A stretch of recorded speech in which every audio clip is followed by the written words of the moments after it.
Don't try to make yourself remember, darling. Don't look for me, I'm just a story you've been told. So let's pretend a little longer, 'cause when we're gone, everything goes on. You were staring at the window, and I said, I wanna take you to the sea. And when I'm better, we'll do everything. I gotta stop making promises I can't keep. But if I was gone tomorrow, won't the waves crash on? Is it selfish that I'm happy as we pass the setting sun? Someday I'll be overcast, but you won't have to cry, 'cause we'll do the grieving while I'm by your side. I said, don't try to make yourself remember, darling. Don't look for me, I'm just a story you've been told. So let's pretend a little longer, 'cause when we're gone, everything goes on.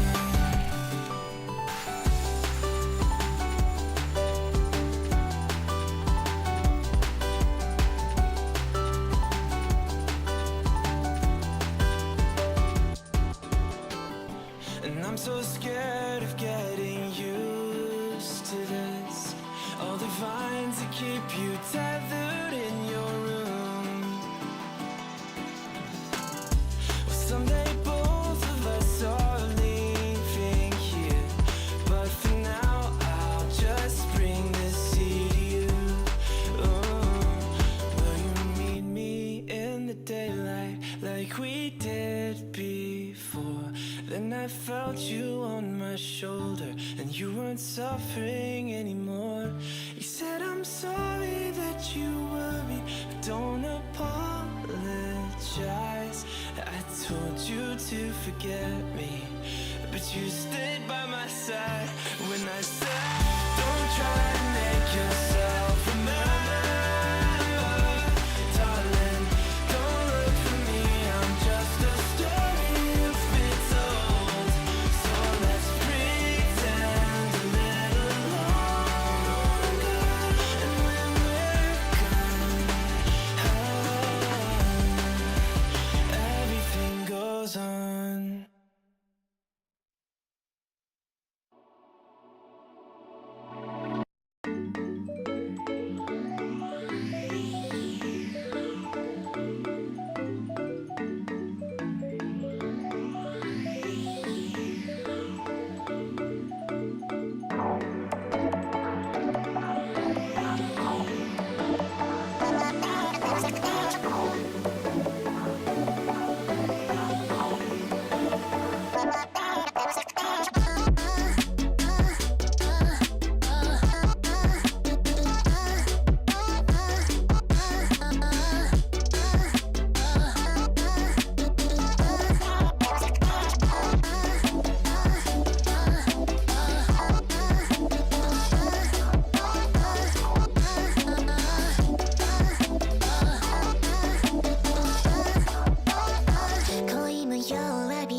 my nights are empty, missing you every day. I wish that you'd come back to me. It was every weekend, bringing me nothing but joy. I need to get my life on track. I want the LEC back so I can stand in the chat. I want the LEC back in my life. Rap battles, many, very feeling alright. I want the LEC back tonight. Recharged, all in for spring split.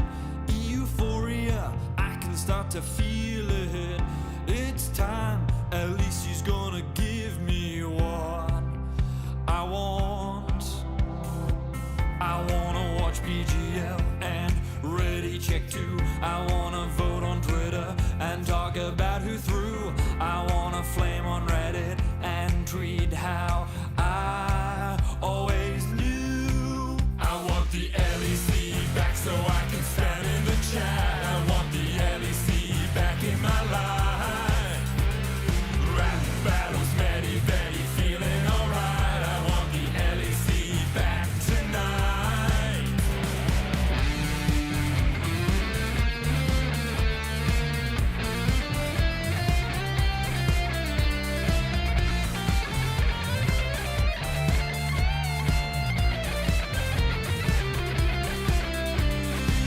Now here comes the new year, new teams and players too. Now here comes the new year, lost some but that's alright.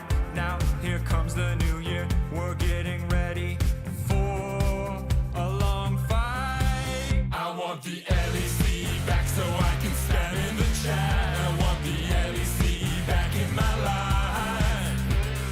Rap battles, many, very feeling alright. I want the LEC back tonight. I want the LEC back. I want the LEC back in my life. I want the LEC back. I want the LEC back tonight.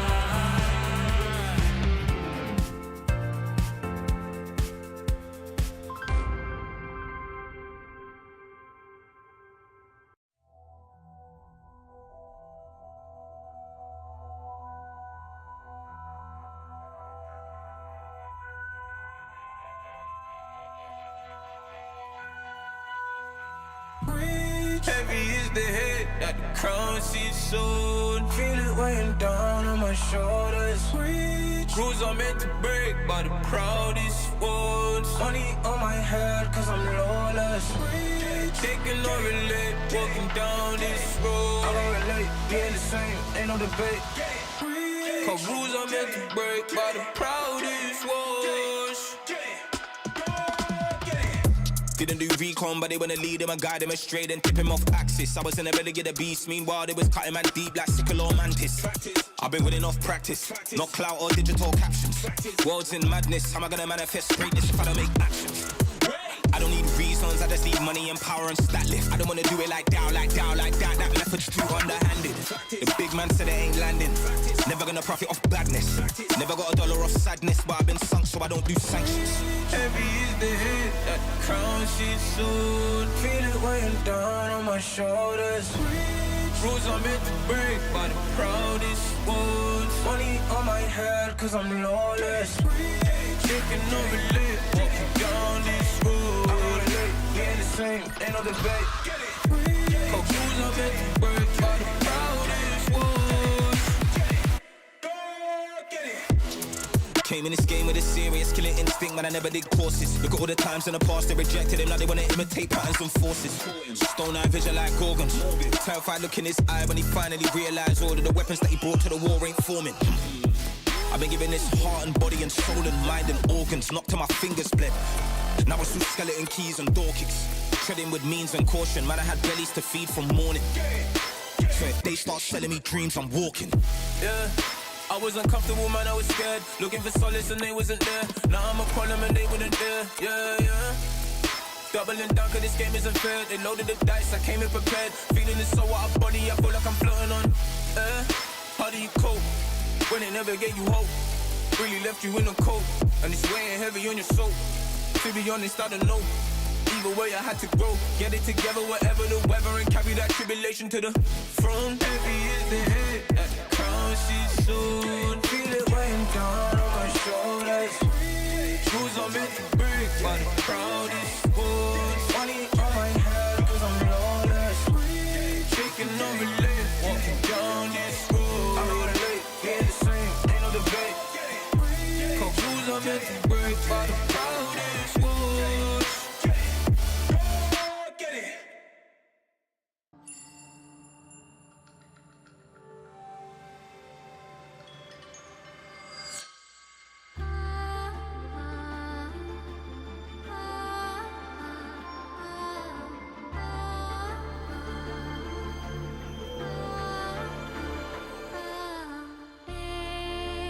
From beyond the past, the seed is sowed, the spirit knows, may it guide me, for I again will wander far and shape the path to meet again on late horizons.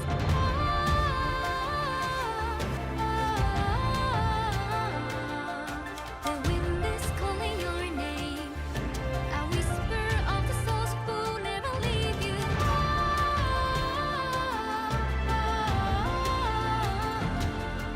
Collect your silver tears and pray they disappear tomorrow. Earth and ether to combine. The light it shows, the dark it knows are tethers. Spirits haunt the restless mind, but seek to find we'll meet again. Can't you hear them?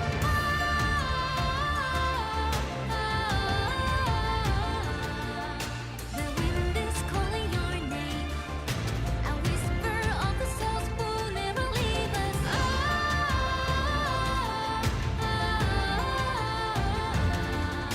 Collect your silver tears and pray that we are here tomorrow.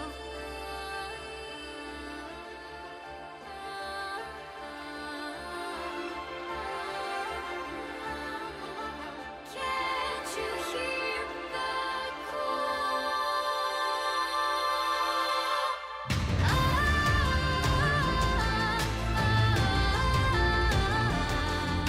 The wind is calling my name, a whisper of the souls who never leave me.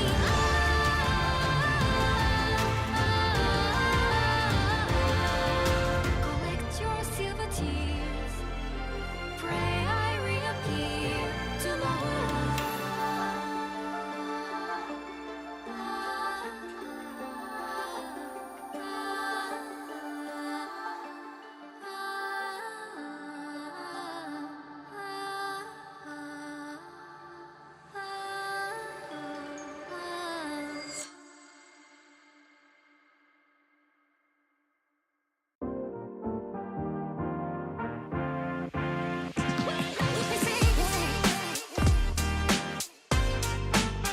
Am I ready for you? I'm ready 100%. Ready? I'm so ready for you.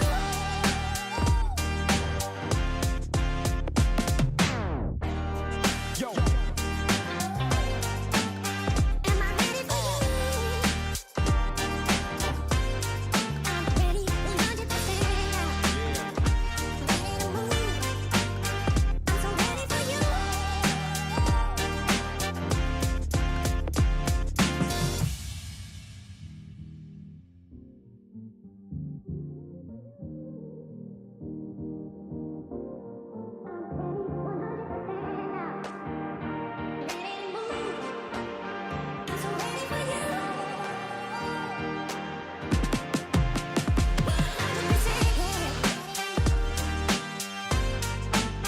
Am I ready for you?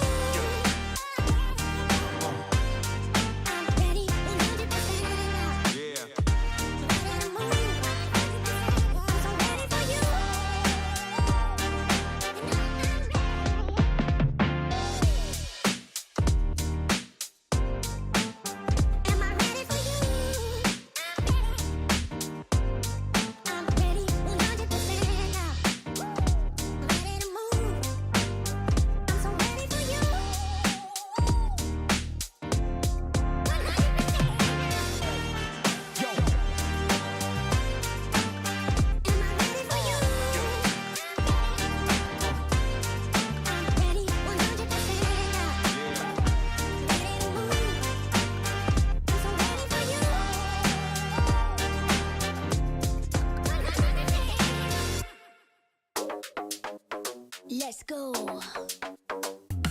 Confident like you never deceive. Big ego, bigger brain, it's really obscene. Said we only wear designer cause we always look clean. And for that money, money, money, everybody a fiend. And the bling like a chandelier hung on my chest. And I get it for free cause I'm simply the best. See deposits every hour, not breaking a sweat. About to lunch with my girls, grant at every request. Thank you. High and bold, can't be bought or sold. I'm so confident. Whoa. They wanna copy it. Slow down now. Yeah. My profit getting big, big, big. Got a whole lot of money, baby. I'm on top of it. Style opulent. I'm so confident. Ha. Break it down. I promise I am the hottest, determined and never modest. The star, a flying rock at the stage. I always rock it, I lock it in tight. Do it every night. Big dividends, big love, big hype. Pretty lights, fat base, nice body, pretty face. Can't keep up with the pace. Everybody wanna taste. If I show up to a place, so you know what's going off. I make money moves, baby. Don't mess with the balls. High and bold, can't be bought or sold. I'm so confident. Whoa. They wanna copy it. Slow down now. Yeah. My profit getting big, big, big. Got a whole lot of money, baby. I'm on top of it. Style opulent. I'm so confident. I'm so confident. Whoa. They wanna copy it. Yeah. My profit getting big, big, big. I'm on top of it. Style opulent. I'm so confident.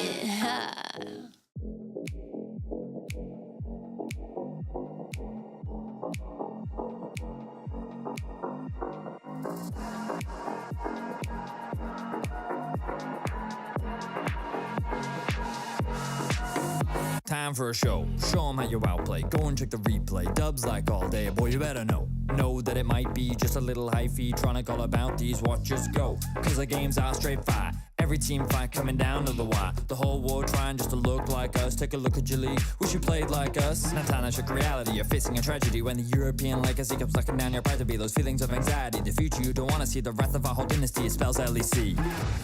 This could be the final chance, our last dance together.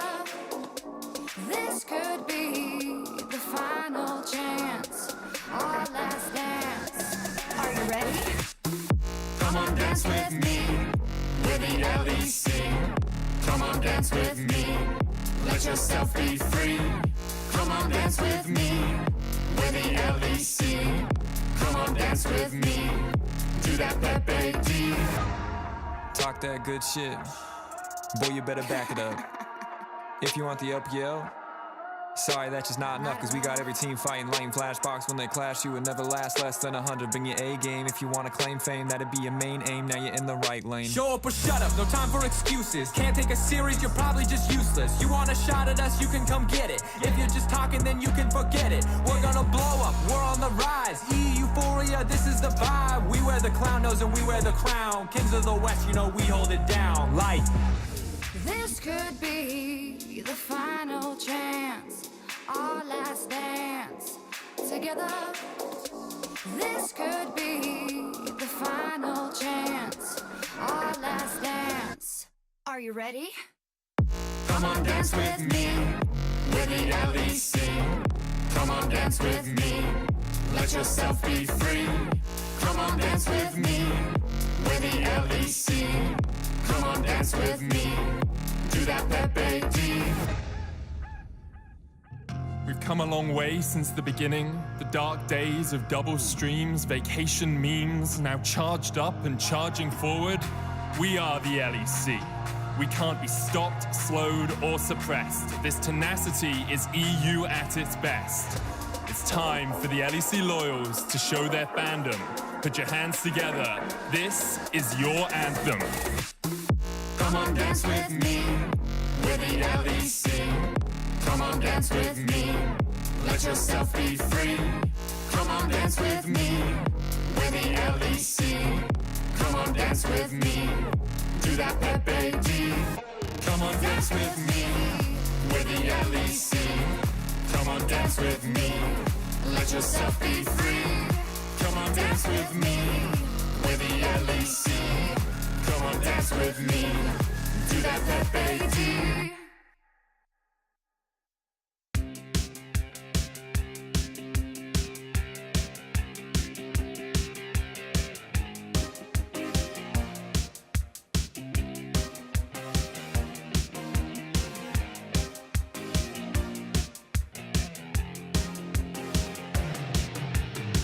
You start to think you're all alone, counting failures, you can't let them go.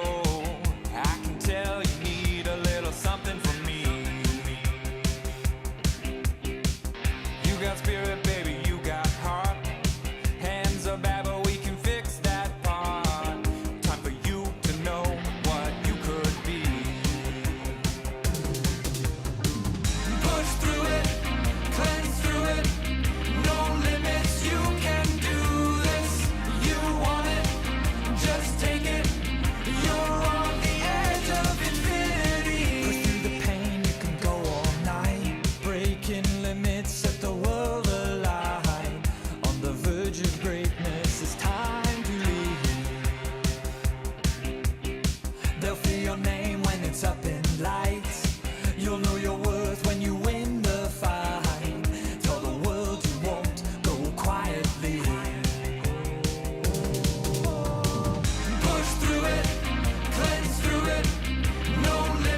drop it.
I lied awake for days, counting all the ways I died.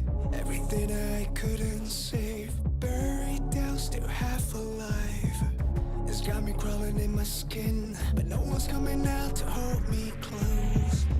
Pouring out the gasoline, yeah, I've been making friends with all these ghosts, and I got nothing left to lose. Fight to the future.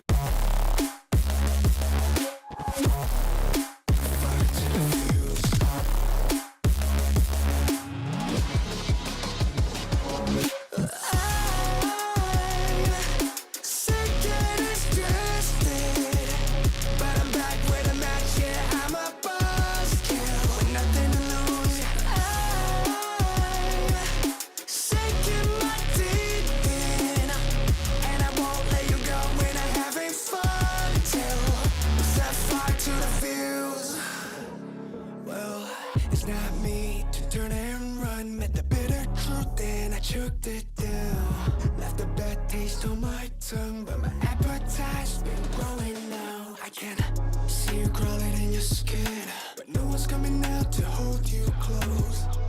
I'm pouring out the gasoline, so say hello to all my ghosts.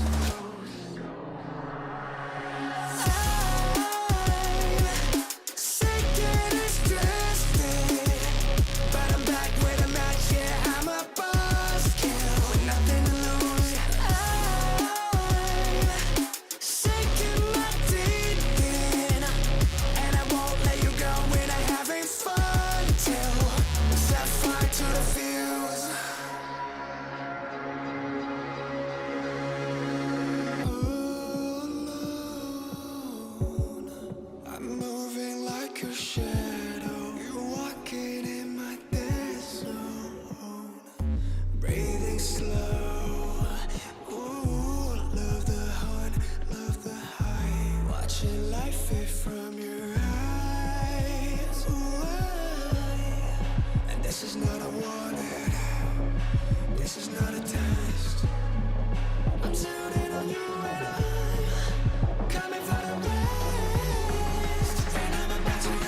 In your best man speech, you said my wife is funnier than me. That's factually correct. Okay. We're in range. It's fine, man. It's fine. Relax. I've got this. I have years and years and years of experience. Yeah, but it's gonna. And there we go. Look at that.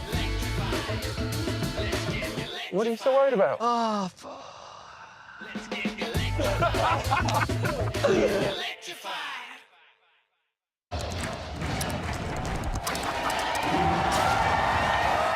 Red Bull gives you wings.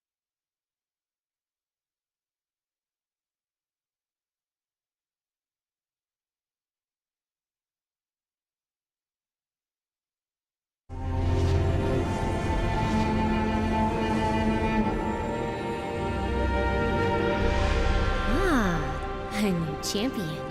Welcome to my shop. You'll need the right build. Choose wisely, because every upgrade brings you closer to the next level. So tell me, how will you level up?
Welcome back, everybody, to the Riot Games Arena. It is Monday today, and today we have the lower bracket round 2.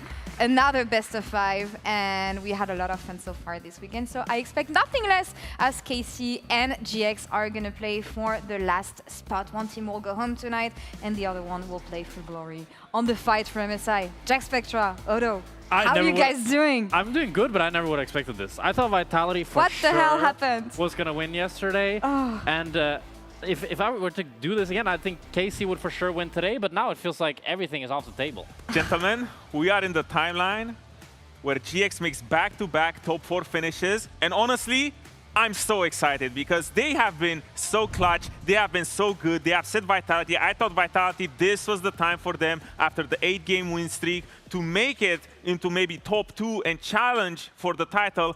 But instead, we're back to GX. The fans were so mad on socials. I don't know how much French you can speak, but that was god-awful what I've seen on X yesterday. I don't think you needed to speak French. No. Every single language. Thank you for translate tool, It I was guess. disappointing for Vitality, right? We all had much higher hopes for them, and we'll have to see how they bounce back in summer. Hopefully, because they did so good. So I expect them to bounce back. We're not gonna see them for a long time. But enough being said, we have a fun game on our hands before we get into things today.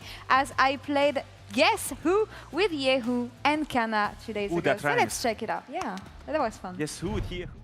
Hey everybody, welcome back to the stage for a special game with Yehu and Kana. You know them. We're gonna play Who Am I? We have players from both LEC and LCK, and they're gonna have to guess which player I have on my cue cards here. 3 players, 3 hints every time. Let's go.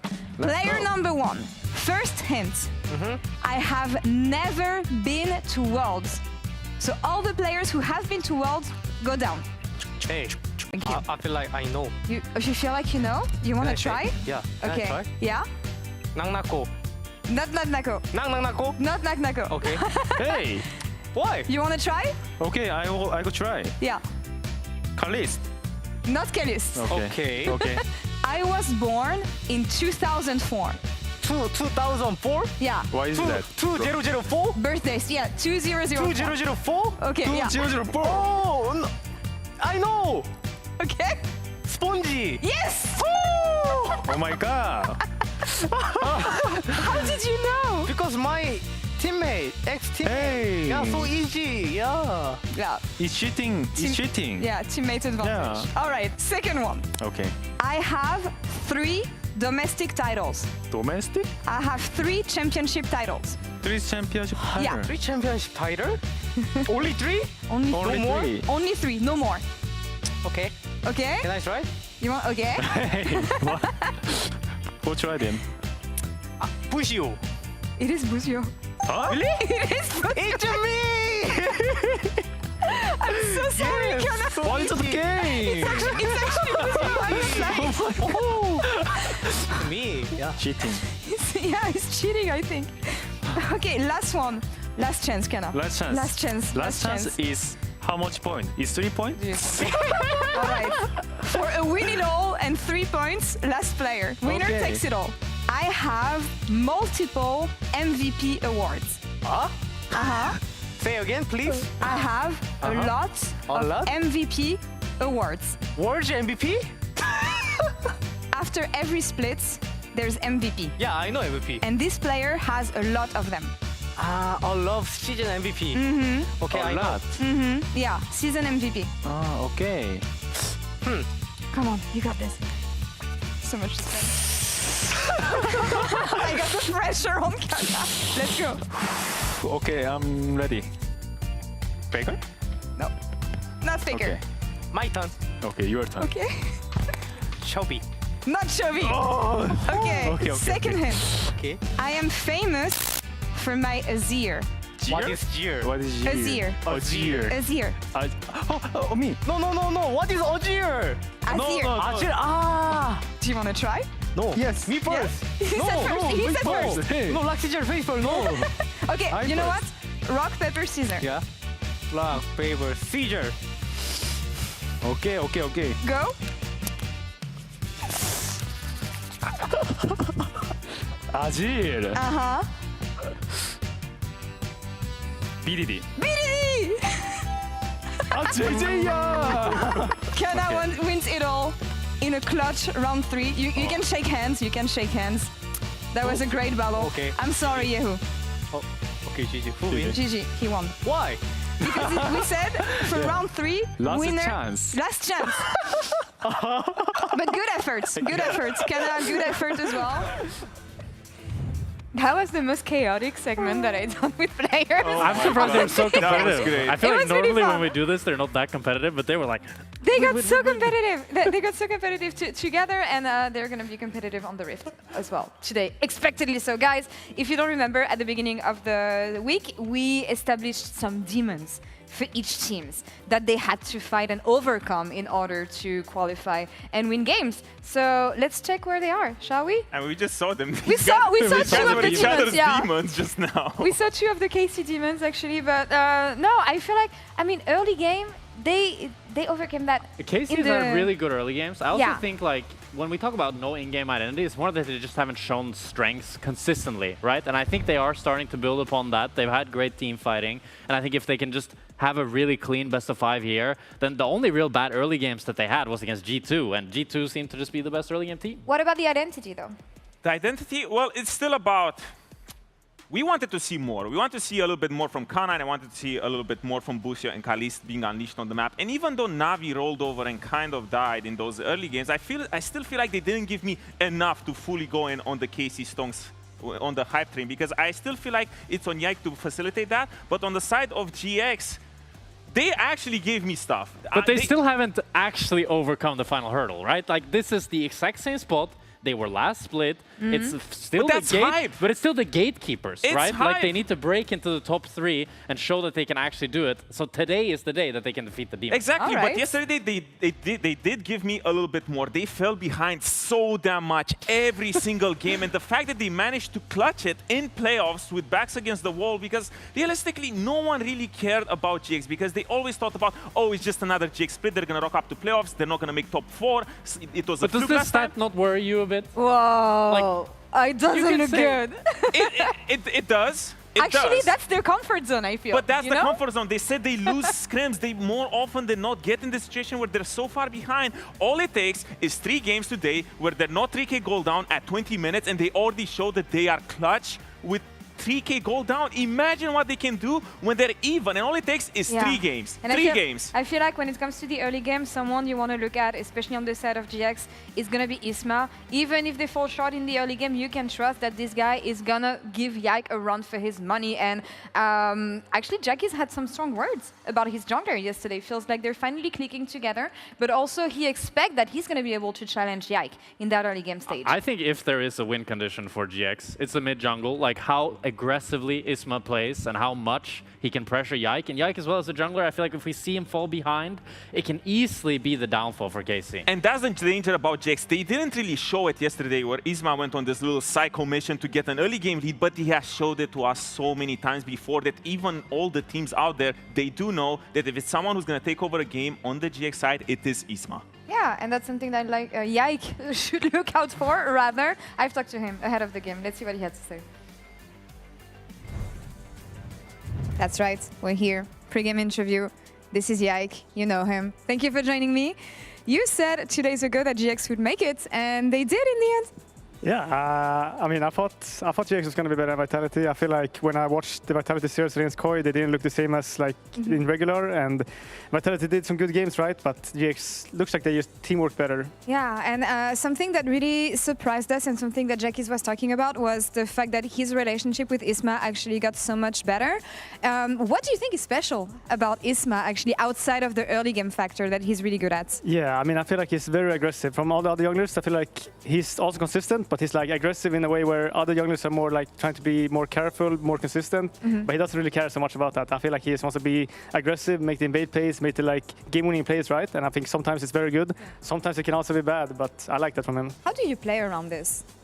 I think just tracking him a lot is like the easiest, right? Knowing what he wants to do, what he wants to play, and I feel like just seeing him on the map, I know, like I've played against him a while now, so I feel like I know how he works. All right, you got it right. Now, I feel like it's really hard to predict what's going to happen with GX as a whole because the early games, not so much, but they always find way to come back in the game. And Jackie was talking about this clutch factor that they have. How do you reflect on this? Yeah, I mean, I feel like they're kind of the opposite of like before. Before they were like kind of the team that throwed a bit, like against us as well. They were throwing some games, and now they're more like at the clutch factor, and they do comebacks and all of this, which I think is very good from them. But yeah, I feel like we also we have the similar kind of pace there, right? Where we can come back a lot of games. We like against like G2 in the LEC versus finals, we came back a lot of games, and I think we are kind of similar that way. So yeah. I think it's just gonna be important for whoever team that gets ahead that they keep the ball, you know. They got you in Madrid though.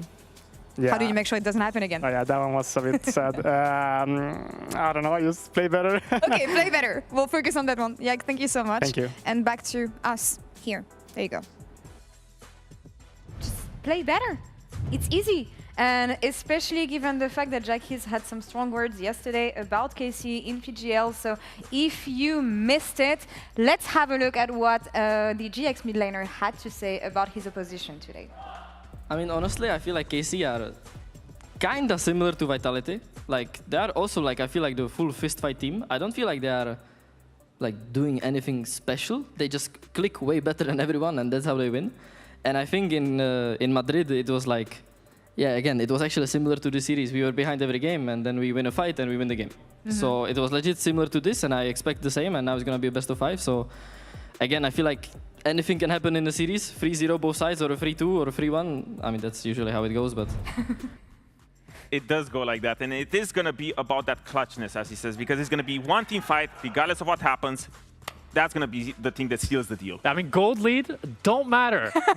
Can we bring up the gold lead? What the chance of winning if you have a gold lead at 25? Because it's absolutely ridiculous. In the regular season, teams that had a gold lead, they won nearly 80% of the time, right? It's a normal. It's like if you have a gold lead, you're going to win the game. And now it's 63%. That's close to a 50-50. It's not going to come down to who plays a better early game. It's not going to come down to who has more gold. It's going to come down to who has the clutch factor, as you say, Odo, who plays the team fights better, and who can actually maintain that consistency throughout the game, because we did not see Vitality able to do that yesterday. What do we actually expect about this game? Because if I think of Winter, KC won. This is when GX's road stopped. If I think about Madrid, though, pretty interesting series for GX. So how is it going to come together today? What is the hope for them? Because on paper, I want to say that KC is favorite, but then I see these guys, they're fearless. They're riding that momentum right now. I would say that KC was the favorite, but with the fact that they have Madrid engraved in their memory, with the disaster from the Versus where they lost 3-0, if there is one time for GX to face their demons and finally overcome them and throw them out of the closet, it has to be today against KC. I still think KC are the favorites. No, they're a great team-fighting team.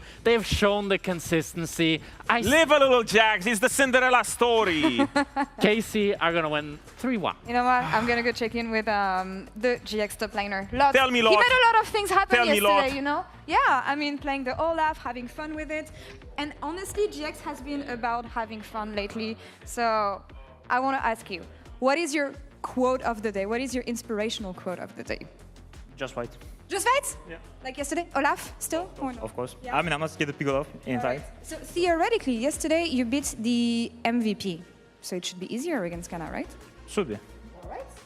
I love it. Love the confidence. And it's always going to be about confidence when it comes to GX. Even if KC are favorite here, let's see what happens. It is GX versus Carmine Corp, and it's right now.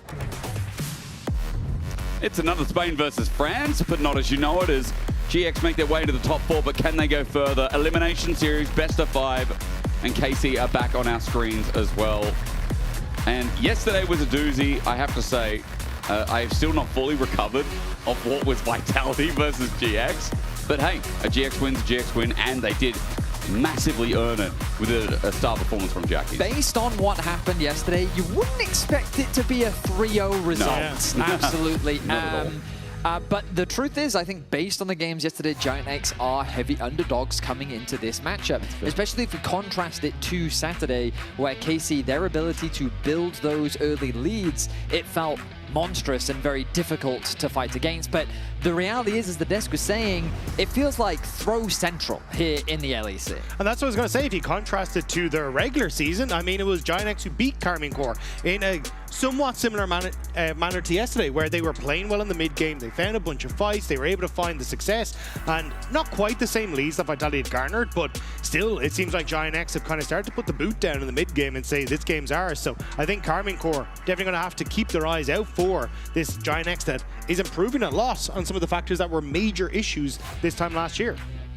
Let's see how things pan out this time around. As we jump into draft, Orianna naturally going to be one of the highest priority. Cassio is something we've continued to see in the playoffs be first pick. Not really ban-worthy. Usually it makes its way through the draft in the very first round. We'll see if it makes it through this one. Rumble still a very high priority, especially with Kana on the Rift. And Jarvan, something worth considering, as both junglers do love to play that, with Vi being up there as well. Okay, Anivia has to go as well. There's a lot of flexes to talk about. Another one is going to be the Varus too, as Cassio in our league has also been first pick worthy. So these are the meta. These are the meta picks, the S tiers that have to be taken off the board. Note that Jarvan's still not banned. That's one of the biggest junglers on the patch, as well as, I mean, the Lee Sin hasn't been ban worthy, but has been a thought process in games 1 and game 2 now. Yeah, but like things like the Pantheon have also been very high priority. You've seen that banned away a lot. Ezreal, Seraphine, Ashe, like these are all picks that are definitely particularly for KC, things I'm keeping my eyes out for, but it will be the Nautilus, which to me says that Karmine Corp are trying to set up for that Ashe Seraphine bot lane. I mean, I would imagine GX just take it, don't they? Or they can take the Jarvan too. Jarvan often considered pretty good into the Ashe just because she doesn't have that inbuilt mobility. But we'll see what direction, because right now Casey's saying, wow, we could just get the Ezreal for ourselves. But also they can get the Rumble for themselves. It's Kana we're talking about too. Also true. I mean, also, but will you give Rumble Jarvan? Such a good combo. They want Ashe Seraphine and KC instead. But the thing is, you already guarantee yourself counterpick as KC with the side you're on, right? So I think at this stage, you're just happy to say we can hold off on Kana's pick and always opt in towards things like the Vayne, these kind of range top lanes if you really want to. So let's just try and solidify that strong bot lane that has been so successful for KC, and then we can try and work through it afterwards. Noah, hovering the Lucian here, see if you can just fight fire with fire, maybe. Ooh, Mel Shen. Mel Shen. Oh. Mel Shen. Ooh, I mean, this has to be their bot lane, right? Like that. I mean, where do I feel like I've seen this before? I've definitely seen Mel AD carry over in the LCK. I've seen Mel AD carry. I mean, Carsey's played at one stage as well. Yeah. Sure. But it's not as big. But I mean, it's something that does have a lot of range, can try and push out against. But wasn't it you, Jake? Was it? Oh, it was. Definitely me. It was something smart. It was Jack that was telling me about the Mel over in the LCK the other day that had like 18 kills or something ridiculous. In any case, this Shen, I have to imagine it's bot lane. Is it good? But I mean, okay, we'll say it's a flex, because it is a flex right now. Yeah, I just had a producer in my ear saying that Noah has played Mel in solo queue. Right. So it is definitely something that he's been playing and practicing, but we'll have to see. The Shen, though, feels a little odd to me, because I wouldn't have expected it to be Jun Shen into this matchup, because like oftentimes Shen kind of gets a lot of value more so when you can engage and then block away some of the damage the auto attacks coming through, but that's not exactly something that you're going to see here. I mean, I think back to On at first stand, his impact on the Shen was absolutely massive. True. And I mean, really it was G2 that were the big propagators of it here in Europe, but they didn't really put it in bot lane. Yeah, they were playing it more towards top side. Over in North America, they've been playing it in jungle as an answer to Vi. But, okay, well, let's see where this goes. Of course, we're still in the first half of draft. The Rise locked in for Yahoo. Pretty standard, nothing too crazy there. The mid pool is likely going to next be the focus from the side of KC. GX almost always ban away this Vayne, especially when playing against Kana. It makes a ton of sense. And while, again, we've kind of just looked at that Mel, you know, most likely being in the bot lane, let's just, you know, leave the question mark still up as a flex, obviously. Talia will be banned away, as that's a Jackie's favorite and a known great champion of his pool. For now, I wondered, do they go in multiple directions, or do they commit to the fact they think this Mel is definitely going bot into the Ashe? They say, yeah, the matchup's good enough, and the Annie's going to go away as well. So I guess we are probably expecting to see that Mel bot after all, as usually after the Vayne, Gnar ban follows. We get another top laner. Yeah, they have been banning Gnar a lot, and it's kind of been a point of conversation, especially yesterday, because it felt like that GX would have loved to have slammed a blind Gnar, but similar to Nako, Kana does like his carries in the top lane. If you play something like a Gnar, he will play the Akali. He will play things like Aurora. He'll play all sorts of AD carries that can basically make your life difficult. So for now, they're going to remove the Jace, another big comfort pick for Kana. So what direction do KC go in? Jungle is the obvious direction right now. They've got a ton of options. All the junglers are open. There's Vi, Pantheon, Wukong, Xin. They can go in any direction that they want. I mean, anything lines up nicely with Seraphine as well, Oh, right? wow. And remember that Gnar wasn't banned, it was Jace instead, where Jace seems like the options that people ban away when you want to pick the Gnar. So what does Lot have that can cook this pick? Because you're not going to blind Renekton into it. Not blind, you're not going to pick Renekton. I hate Aurelia top. I think that, like, yes, it's a great matchup. Yeah. And I think they're just hovering it for now. It And is with Shen. considered a counter pick, but we saw it 3 times during the regular season. Only Rooster won on it, and both times he won, he had a negative KDA. His impact was very minimal. I didn't love it. He wasn't lying. He's back with the He is Olaf back 2 on days the in a row. Olaf. Okay. This is like, we want to dive. this is saying, like, we're going to run at you and we will not stop. Yeah, I'm surprised. So I know over in the LPL, I think it was WE, we're actually playing the Shen top Olaf jungle, and actually had a great time with it because you could just like run people down, especially the Olaf. So it's definitely something that works. I'm just scared for the Shen in the support role because you've got 2 long-range AD carries on the opposite side, which can be very tough to try and close the distance on unless you use the like taunt flash combo. And already, like, you're going to take a lot of poke and hurt trying to close that distance. So I think it's going to be a rough time for Jun in the bottom lane, but I think it will get a ton of value later on when you do have a lot of things that are just trying to jump in onto that back line. I actually really don't agree with Vi into this draft. Yeah. So for those that don't know, over in the LCS, Griffin, the jungler for FlyQuest, he uses Shen as a counter pick to Vi. Right? He's talked a bunch about it on social media, and the main reason is all of Vi's damage, auto attacks, and when she ults, Shen just ults that target. So normally in the jungle position, that's why it's used, but it still functions in a similar role in support. Sure, maybe the shield isn't as big because you don't get as many levels, you don't get as much resources on the Shen, but the idea is still the same. That, you know the name of the ability, it's the Spirit's Refuge. Oh, Spirit's Refuge. You should look at Robbie, he actually always knows it. And it's the Spirit's Refuge prevents Vi from literally doing any damage with her autos, and the ultimate is still going to protect whatever target Vi tries to lock down. So I don't love the pick from KC, but as a draft on paper, this is very KC, right? They've got a ton of pick potential, they've got great side lane threat, they've got good team fighting, solid scaling. It's very well rounded and very standard. It's GX that have brought a lot of creativity into this draft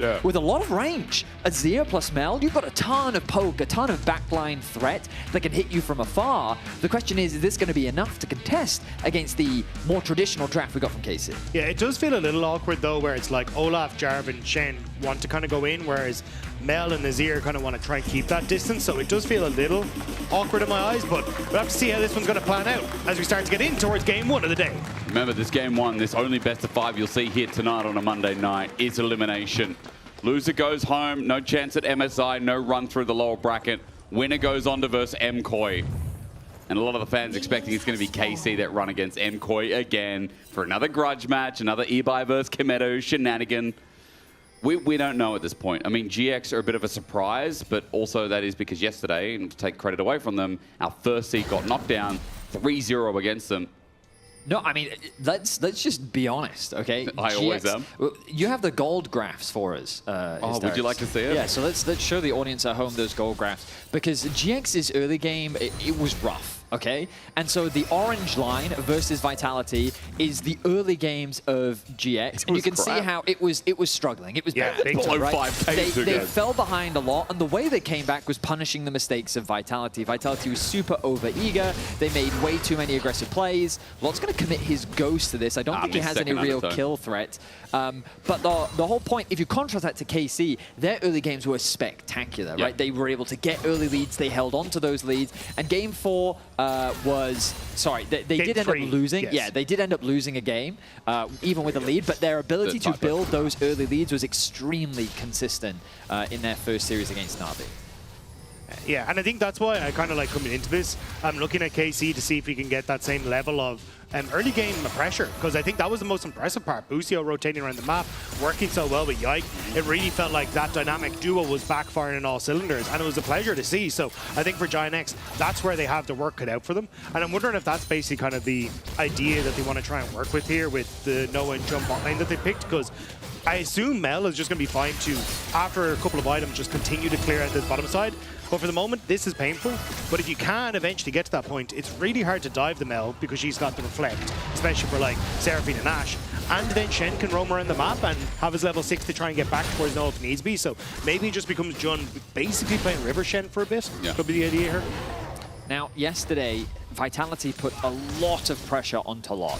They ganked him repeatedly, they isolated him from jungle support, they made his life very miserable in his Olaf game. He was able to bounce back in the team fights later on, the Olaf providing a lot of value in terms of making it difficult for the opposition to play. And in a similar vein here, the Olaf, if he has a pretty standard laning phase, doesn't fall too far behind the Gnar, then he's just going to run that Ashe down. The Seraphine is mainly going to be healing as much as possible so that it becomes this war of attrition as to who can actually win out. But this, in the mid game especially, that Ashe is going to have a really rough time against the Olaf, and that's the idea. Yeah. But as Dagda was saying, there is a bit of a contrast in sort of what the comp wants to do, because you've got a lot of long-range poke on the side of both the Mel and the Azir, whereas both the Olaf and the Jarvan really want to full send it, threaten that backline, dive in with the support of that Shen. So I'm interested to see how they approach fights in the later game, because... Oh! Wait. Oh, we got the POV. Thank you, observers. That was nasty to see. Yehu just flashed. He misclicked. That's unfortunate. Yeah, he's still playing Guess Who or something. He decided to flip that button down. So, yeah, no flash mid. And Jackie's was in full side of it, so pings must be going down. I wonder if Isma can punish. But yeah, he just and yet sad as Isma is an enemy jungle. Yeah, you're right. He just completely misclicked. I think he was trying to put a ward down. Isma here.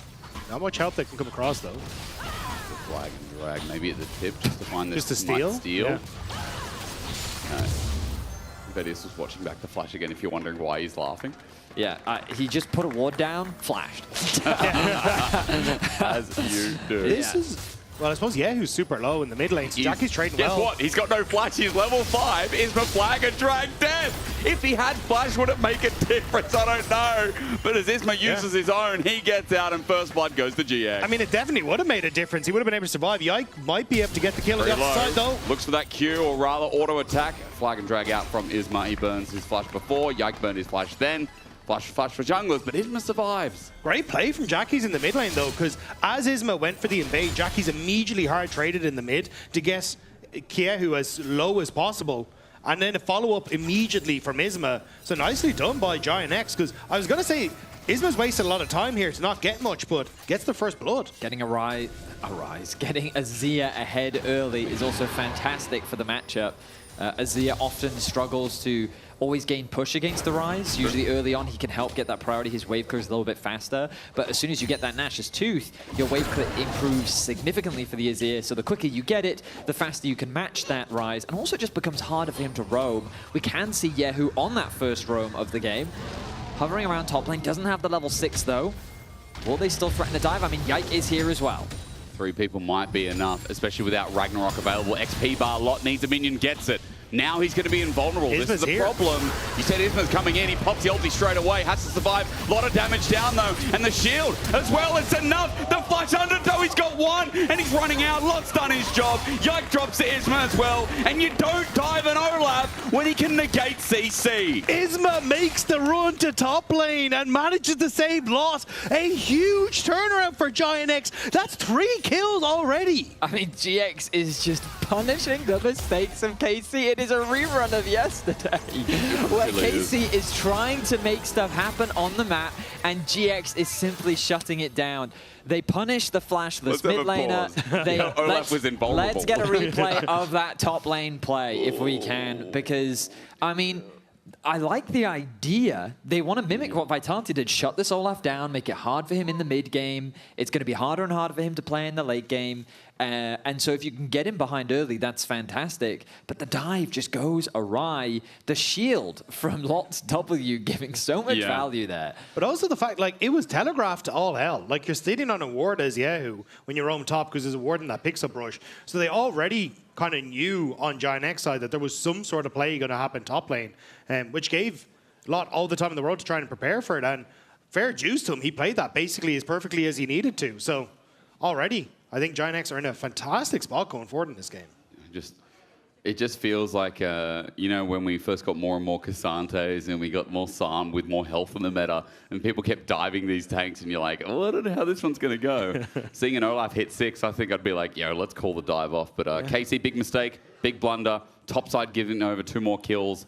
I'm looking at the grey screen right now. It's 1,500 gold lead for GX. There's added insult to injury because during that roam, I mean, Rise, remember, what had happened is he dies, he comes back to mid, pushes out the wave, Jackie's is basing, getting his gold, right? Then Yehu roams top, they coordinate this dive, so Jackie's comes back to mid, clears out the wave, and now Yehu, attempting his dive top, only level 5, gets nothing off of it, 2 of his teammates die, he then goes back to base, still level 5, meanwhile Jackie's is now, I think, 2 waves up. I see it's 43 to 51 is the CS difference. So, and he got a place. Yeah, so it really is just insult to injury right now.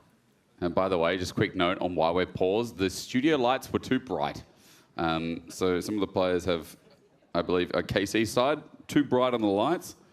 I think after the dive. They are big old lights. Like, well, grey screen combined with white light, maybe there's a bit of a bounce back effect. Wow. I mean, the fact they did die. They died. You know, they dove, they died. And, well, we do have ready checks. I can see the countdown. We're going to be jumping back into game. And again, I do hope we get a replay of that top dive because I really want to see exactly how things went wrong, really, for KC. We're going to be jumping back in, and we will be paused again. Oh, get baited. Okay, who's Goldilocks? Who said it's too dark now? Yeah. I need more light. Yeah, when we have more info, we will share that information. Giving a bit of context on the map state, of course, the top lane dive did just happen. Isma so far is 100% KP. Level 5 on the Java and has been involved in every single kill that's happened on the Rift. He is very accelerated right now with a 600 gold lead individually, a 500 gold lead top lane, a 600 gold lead in the mid lane. Things are looking up for GX as they have a 1.5k advantage across the board. And the Mel, a little bit behind, of course, as we kind of expected based on the lane matchup. But overall, I think that the Mel, kind of similar to Ziggs in some ways, in how I think that you kind of just wait to get that lost chapter item before you can really start actually contesting the wave. You need levels first in your queue before you really actually start having that wave clear available to you. So, yeah, I think Noah's quite happy to sit and be behind, especially seeing his top laner just get 2 kills. Nice. Yeah. Good job, guys. Whatever, I'm doing my job. You know, I remember the other day watching a Mel. I mean, I'm pretty sure it was Pays, right? I want to say it was Pays for T1, yeah. And it was the 18-2 game. Like it was the absurd, one I mentioned.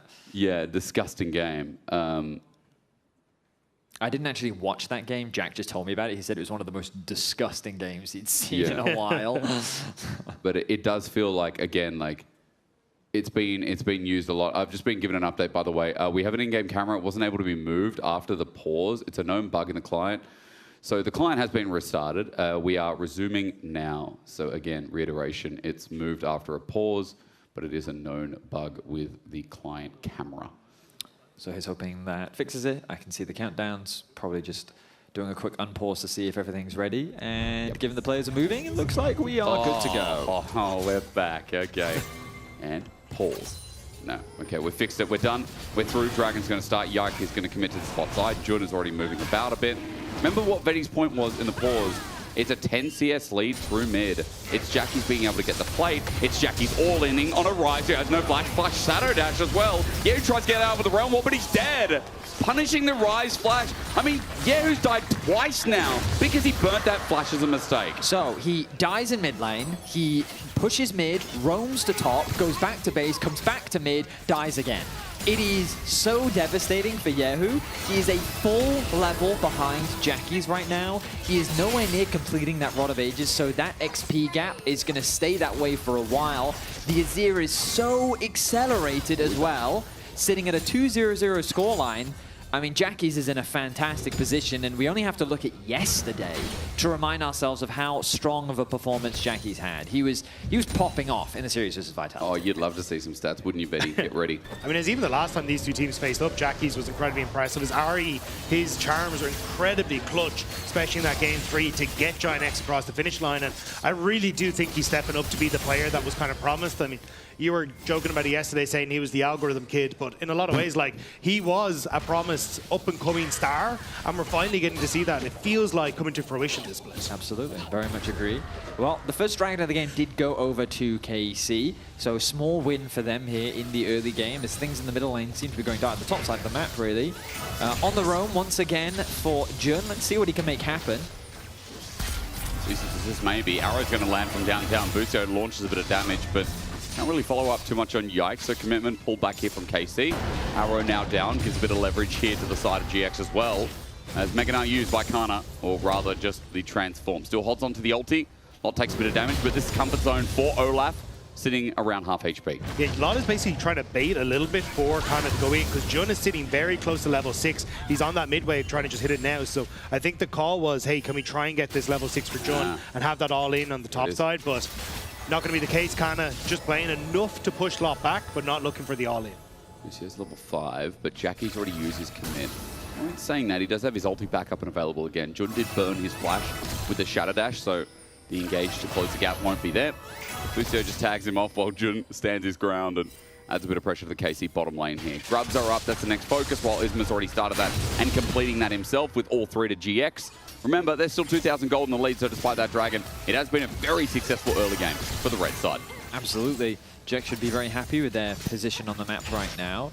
As a reminder, like we brought up that early game graph at the start of the game to represent how GX struggled to find those early leads against Vitality yesterday, and KC were very consistent at finding early leads against Na'Vi, but so far GX have punished the mistakes of KC and they've been able to turn plays around. So let's see how they can continue this pace. Dragon is still 2 minutes away. In terms of early ganks, they don't have a ton of options, especially with pretty much all the summoners on the side of KC available.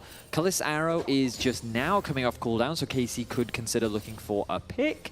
But really, those are the kind of the limited options that both sides have. Yeah, I'm kind of looking at what Jun is going to get up to, though, because this is kind of what I was talking about earlier, where now that Mel has a lost chapter and a couple of items, seems like she's just happy to wave clear against Kallis all the time. You can see it's relatively good, so it's opening up Jun now to just play around the map, and I don't know if we're going to see him bot lane very much. He might just hold hands with Isma now, start looking for picks, start invading into the jungle like this, see if he can make plays on towards Yike, and it's going to make it very difficult for KC to really answer for play. Enables more plating to be taken down. Jackie's moves to 3. And he's 1.1k gold ahead. I mean, this mistake earlier from Yehu, we talked about the flash, I criticized it a little bit, but it has been a domino effect through the mid lane that has set Jackie's up for success. And we already talked about his success even yesterday. It is nice to see again this mid laner reaching new limits, especially against a mid laner who, while has been challenged in the regular season, still had a very good series too up against Na'Vi. Now on the roam top, but I think Kana's way too safe. He has the Mega Knight coming up soon Wave's as well. pretty good though. Ghost is going to be popped. Underdog going to connect. Stand United coming in here. Isma's going to get some backup. Flag and drag. Jun not in range though. Big commitment here of the Shen ulti. And now Khalid's going to take that advantage onto Noah. Tries to send it. It might just do so. Lethal Temper up and available. In comes Yike. Yes, rebuttal. Yes, sending out the Golden Eclipse. But now Noah has next to nothing. That Soul Snare better be perfect. But as he finds Yike, Yike finds him with the flash first. Fist into the wall. Noah's dead. And good punish from KC. Big mistake from Giant X. You just talked about the snowball effect as Kana. Actually, does he fall? Maybe. Mega Knight not up and available. Ragnarok going to come on in. Flag and Dragon, the Shadow Dash. Jun, though, it's going to be a trade. He was indeed hit by Kana, so it's a solo kill to the KC top laner and a trade up for KC. The investment of Jun's ultimate into the first play meant that KC could go for the dive on bot because Jun could no longer cover for Noah, so good answer from KC. And then getting one back on the subsequent dive as well. Not the end of the road for Kana. Arrow going to attempt to go into the middle lane, won't quite connect though. Now the win condition for KC is very much centered around Kallis, the 1.1k individual lead for him. 118 CS at the 12-minute mark is fantastic pace for him. And first item completed with the Kraken Slayer already finished. Dragon is alive, and KC, thanks to that pick they're able to find on bot, are going to be first to this objective as well. Jun will watch it go down, but I don't think there's much he can do to stop it. With the Jarvan on the top side Crab, it seems that this one is going to be an easy objective secure. So KC leading the Dragons. Yeah. GX, even though they have an early game gold lead, not really converting it into much for now. The Grubs are the only objective they've been able to find.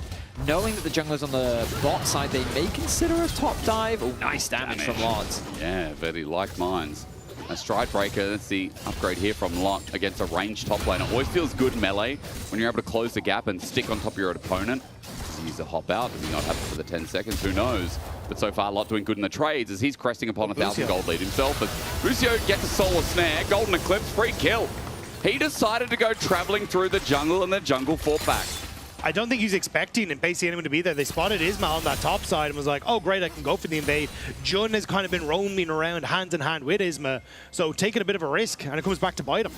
I think the flash was unnecessary by Jun. I don't blame him for doing it to just secure that kill, but you can really start to see the damage coming through from Noah now.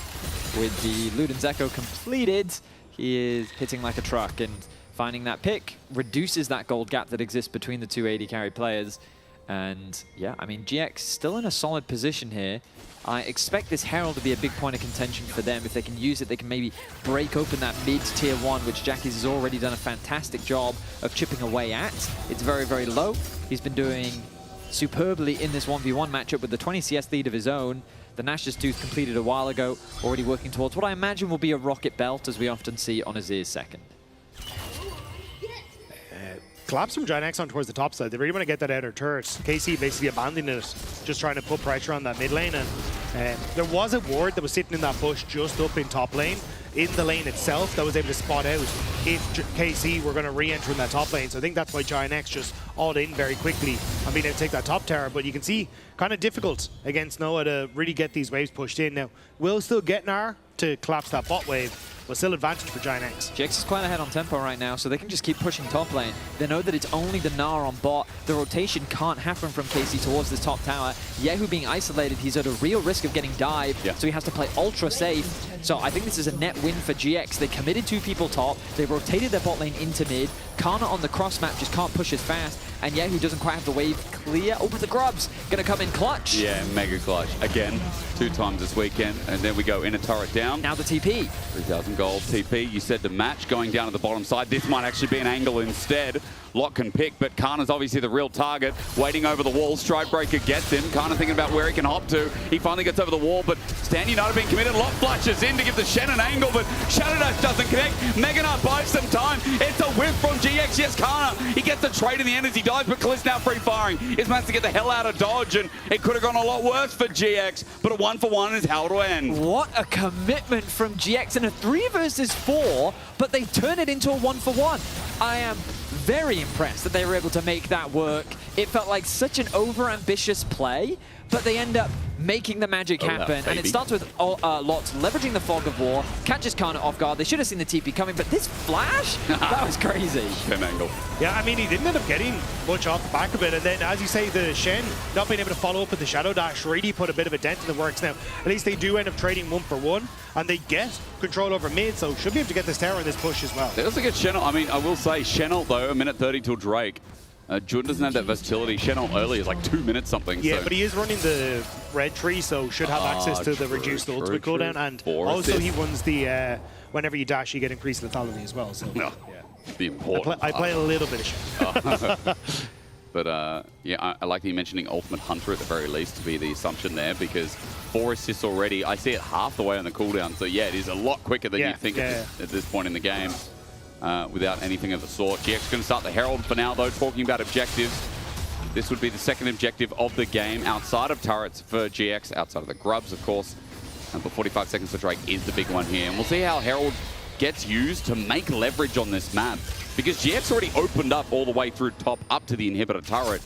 Mid's already gone too. They've done their due diligence, and that Herald has a bit of expectation to find an inner turret, or at least open that bot, so all outers are down. I've just done a quick check-in on Yehu, and our observers are doing the same thing. He's only half a level down now compared to the full level he was down earlier, but the Rod of Ages is only at 2 stacks. He is going to complete that at around 25 minutes into the game, which is quite late. At least he'll get level 18 or something, you know? I mean, it'll probably tick him over to something like level 16, maybe 15, something around there. Okay. So, I mean, it's still going to be valuable, but right now the Dragon is the focus. Ryze is not the strongest, whereas I feel GX should feel pretty confident to take this fight, and they will be the ones to start this Dragon off. Yeah, I think Giant X in a very strong position here. Kana just going to look like go for top tower instead. So KC just going to play the map No, they're probably not in position with 2 items on Olaf and that kind of stuff to actually threaten this, so happy to just try and keep turrets instead. But does it turn into a dive-in bot? I know KC here is 4 with a Gnar with TP. His Mega's just run out. Herald's going to be used. There's the shot. Glide in and out. He's smooth, but I think too smooth. The rebuttal's good for the Enchanter across the arrow. Almost gets yiked, but there's a Ragnarok Olaf on Kalista's head, and he ain't being challenged. A Realm Warp to Gellin out. Lot to stand. Hits a bit and almost kills Yahoo as well. Kana TP's down, but he has no Mega Gnar. This guy can only auto-attack as his ear soldiers are out. A Solar Slayer to slow the play down, and a Vault Breaker to the left. Yike doesn't know whether he wants to go in or out here. As so far, it's a 1-for-1 again, but with Dragon, with the turret. It's a GX trade. It's Flag and Drag. Cataclysm with the Vi that just used Q. Shen's going to Shadow Dash in. A Solar Snare. I don't know what Yike's doing, and I don't know if he does either. KC don't know what they're doing. Yahoo reset. There was nobody to follow up on that. And I think the idea was, hang on, Giant X don't have a lot of consistent DPS as long as Olaf is gone. But that doesn't matter if you're just solo. It was a nice idea from Jackie's, but a better sidestep from Yahoo as he avoids the engage. Good rebuttal on the Ash Arrow, just sends it back into the team. And this is what Olaf wants to do. Find Kalist, shut him down, make it impossible for him to play the game. They do end up trading a kill back. He doesn't quite have the durability to survive it. But as GX is disengaging, they get the tower, they trade 1-for-1, they're pretty happy with this. Yike is trying to keep them interested in the fight, but he ends up getting caught himself. Finds himself isolated, hands a kill over to Noah, and GX extend the kill lead to 9-4. Well, GX in a fantastic position in this early game. Our team that everyone came in with underdog expectations. But so far, the early game has been unequivocally blissful, really. You know, I think so far GX fans are cheering because you're looking at an early game where, in relation to yesterday, is 1,000 times better. When Vitality want them 3 times in a row in all early games, despite losing out on the game. However, Kana about to go into Mega Gnar. Jordan against the wall gets smacked. Kana flush back in for another double stun. The top lane hero sets up KC for the dunk. An important shutdown is secured for Yahoo as KC finds 2. The Baron is spawning very soon, but I don't think that's a play that KC is considering. They'll take the 2 kills, and they'll give a brief reminder to GX that this game isn't over just yet. Yeah, if I was Giant X, I'd be incandescent with rage after that one. The fact that you've just given over 2 kills in the middle of this, like, it would have all been going so well for you. Now we have to remind ourselves that when they met during the regular season, when they met at Madrid, it was a situation where GX were very good at getting that early lead, but in game 1 they did throw it. They threw it away against KC, and as we know, the LEC is closer to a basketball court right now with the sheer amount of throwing that's been going on. Baseball, NFL, you can kind of put it on There's been a lot there, of you know? passing. Yeah. The ball has been passed. No, it's you. It's just we're really polite here. Right. It's like, no, you take it. It's well, okay. Baron is being started. GX are taking the ultimate risk as the objective is started. Yike has an angle from the back of the pit. Now, Smite is available for both. If this comes down to a 50-50, we might lull a little bit, but then rather wonder where it went wrong. Flag and Drag seeing Yike all in the flag. Run away from the flash from Jackies was disgusting. Yeah, who gets the free fire? Lots now wondering which target. Realm Warp out to disengage, an arrow comes through, almost hits Isma. But I tell you one thing, we're getting sloppy on the court again. These Emperor's Divides are not it from Jackies.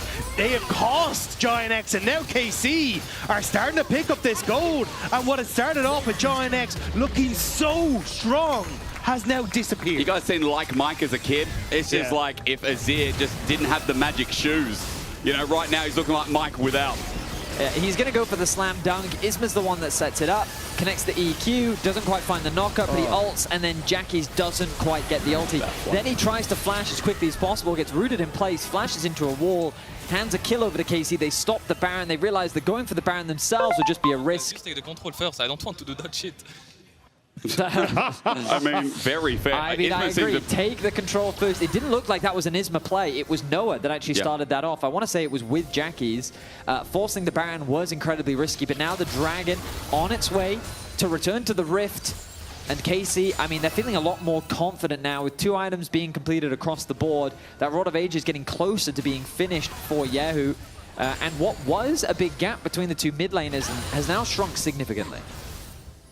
And now for KC, I think you're much happier, as you say, with the state of things. You're already seen the 2 items completed basically across the board, and now you got an opportunity to try and be in a position to force fights around this next dragon if you want to, or because Kana's now got control of that top end, you can actually start to threaten some of these other turrets. It just gives KC so much more of a leg up towards the rest of this game. Now Giant X still first on Dragon, no one really on KC to be seen.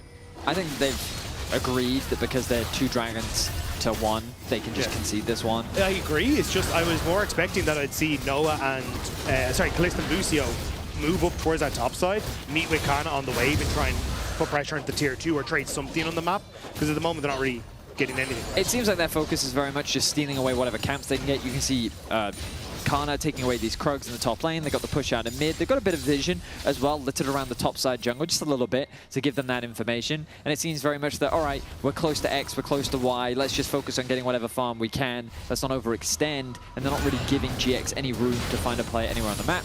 Yehu is shadowing behind Lot. Pings are getting spammed by both teams. It's GX trying to find a play through mid and Lot thinking about walking up. It's KC pinging bot lane as Kana's going to probably try and stop the back here.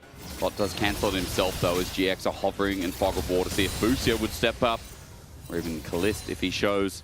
But for the time being, I mean, it is just a game of push and pull around this Baron side of the map. With GX having a bit more control for now, but again, KC not really fretting. They have calmed the game down quite a bit. And especially since getting those picks, they've been able to slow it down a lot, where GX were maintaining a big lead in the early game. Yeah, I'm just looking at the level 8 on Jun. Like, all the roaming around, the fact that he basically didn't play with Noah in the laning phase has definitely left him wanting and very squishy in these upcoming fights, especially with the Mikhail's Crucible. Flag and drag, knocks him up, good damage so far. Lots Undertow needs to connect, gets Stride Breaker first. There's the hop into Ragnarok, he flashes over, doesn't give Kana a chance. Arrow's gonna fly through, doesn't do a thing as GX do commit a TP as well. What? Jackie's just wanted to be part of the show, man. They committed 2 TPs? Yeah, Jun's ulti and Jackie's. That was unnecessary. So now they've got to walk. Yes. Yeah, okay, so a little bit too eager to involve themselves That's in the like action. the business definition of this meeting could have been an email. Yeah, true. Everyone's called in. It's like, oh, he's dead. Sorry. Guys, we didn't need to all be here. But it was mandatory for GX.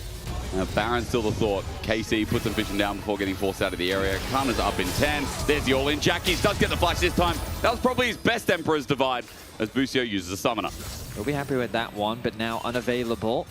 Can KC try to punish this window? Looks like Yike is looking for something. Ground walk TP. Okay, bringing in the cavalry with the minions as well. Yeah, who has an angle? Noah.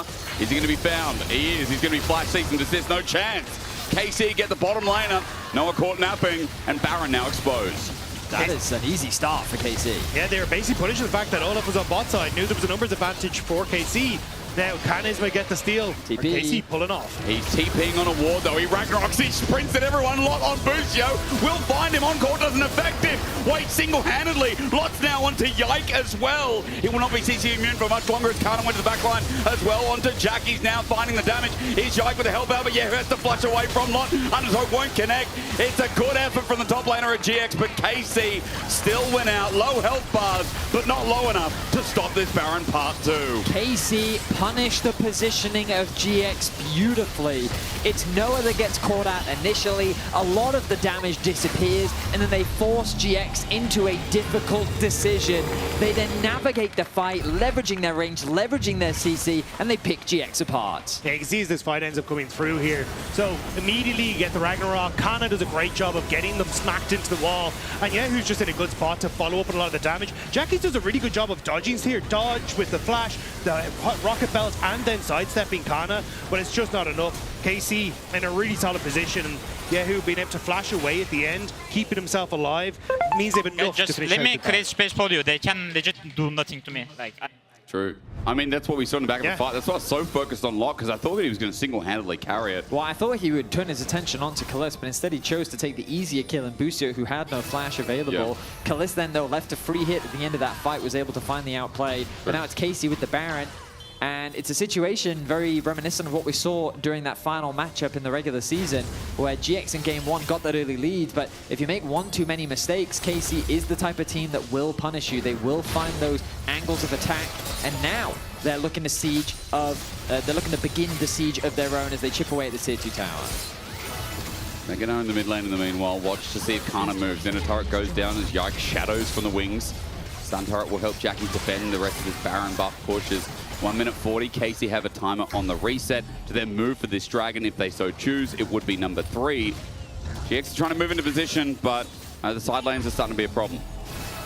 Yeah, I think even the items for KC starting to be a bit of a problem as well. If you end up with this reset, like Actualizer now completed for Yahoo, thought Kalist might have needed to reset for a buy, but KC and now have to try and fight this dragon.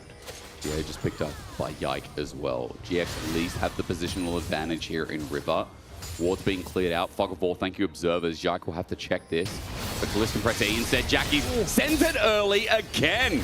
This guy loves his R trigger. Now found out as Kana on the wing before he goes and Mega Knight. Fire can drag Jun. Fails to fight Shadow Dash. Kana about to go Mega. In a choker, Giant X, and Esma's just dying to arise from the mid lane. Yeah, who threw everyone? And GA's now popped Isma sent away. And Giant X, their triggers, it's like they just don't know how to coordinate them. And Jackies keeps trying to make these plays happen, but can't quite make it work. And KC collapse well. Again, Yahoo's damage. It wasn't the best of an opening for him, but he's damn well in position to carry this game now. The Actualizer did a ton of work in that little skirmish. He isolated Isma, and he simply melted through his HP bar. An ambitious engage from Jackies, but the connection just wasn't there. Meanwhile, they think they've caught out Kana. The flash taunt doesn't connect, and then look here, the Actualizer simply melts through Isma, and then a bunch of damage onto GX as well. Yeah. The Q bouncing through 3 members means that they don't want to go for a fight themselves. Noah about to get Mega Knight into the wall. He does flash away, nicely timed, but flash here for Kana's ult that's off every 40 seconds. It's a nice trade. Another attempt made by KC. This time they won't find the pick, but they will get the flash out from Noah, so setting themselves up for success. And what a swing this has been for KC. GX, it felt like that this was their game to lose, and they have lost it. It's the truth. They made too many silly mistakes. The Baron Force was a big one. They've given a couple picks over to KC, and it's allowed KC enough time to get those items ready and to just be superior in the team fights. Now, though, they get a bit more of a neutral map state. The Baron has worn off. Dragon is still 3.5 minutes away. So the focus now is to farm. And this means that this game is not over just yet for GX. The goal deficit is not so significant that they still can't turn this game around. It ultimately becomes a question of, can they find that angle to pick apart KC? Because so far they have been the aggressors. They have been too over-eager, and KC has just been patient. They have taken their time. They've kind of waited for GX to make the mistake that has allowed them to come back into this game.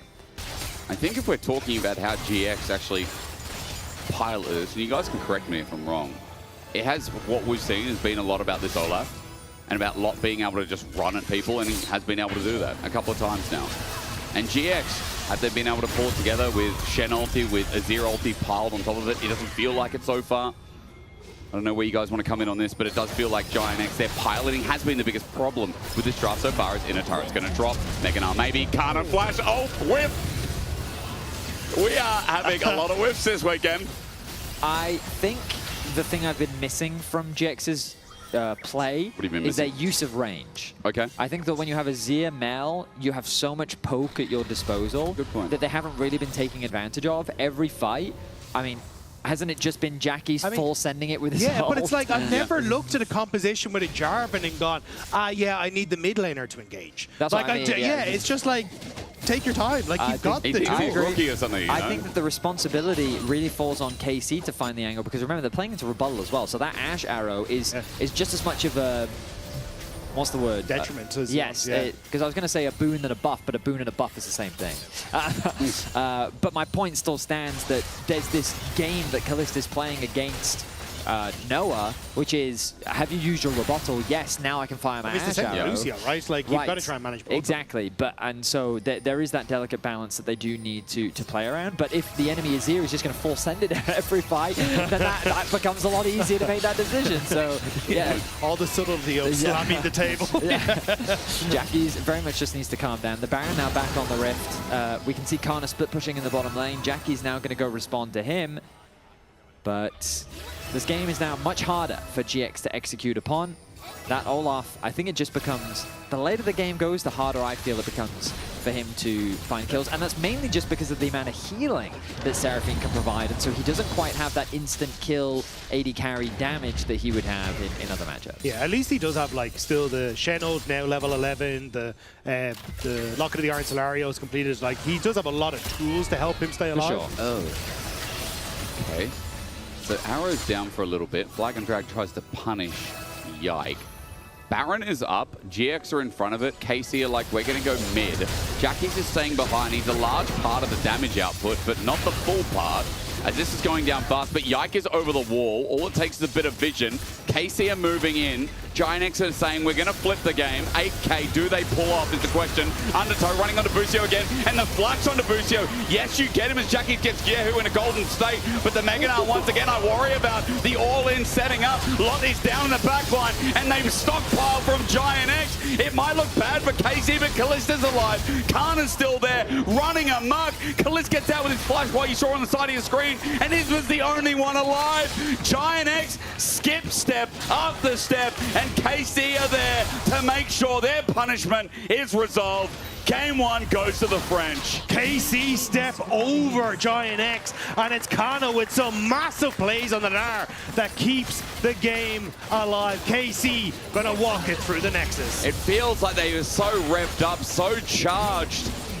Forgetting cooldowns, forgetting how to play as a team. I mean, there's a lot you can digress, but this is KC's moment. You give it to them as they are one step closer to a rematch with Koi. The lower bracket, they fear not. It is only the top 3 that gets them running.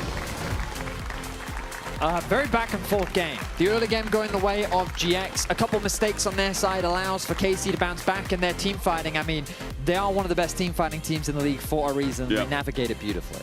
Really well done, KC. All the praise, all the glory. It's only game 1. We'll go to a short break and then see if GX can bounce back.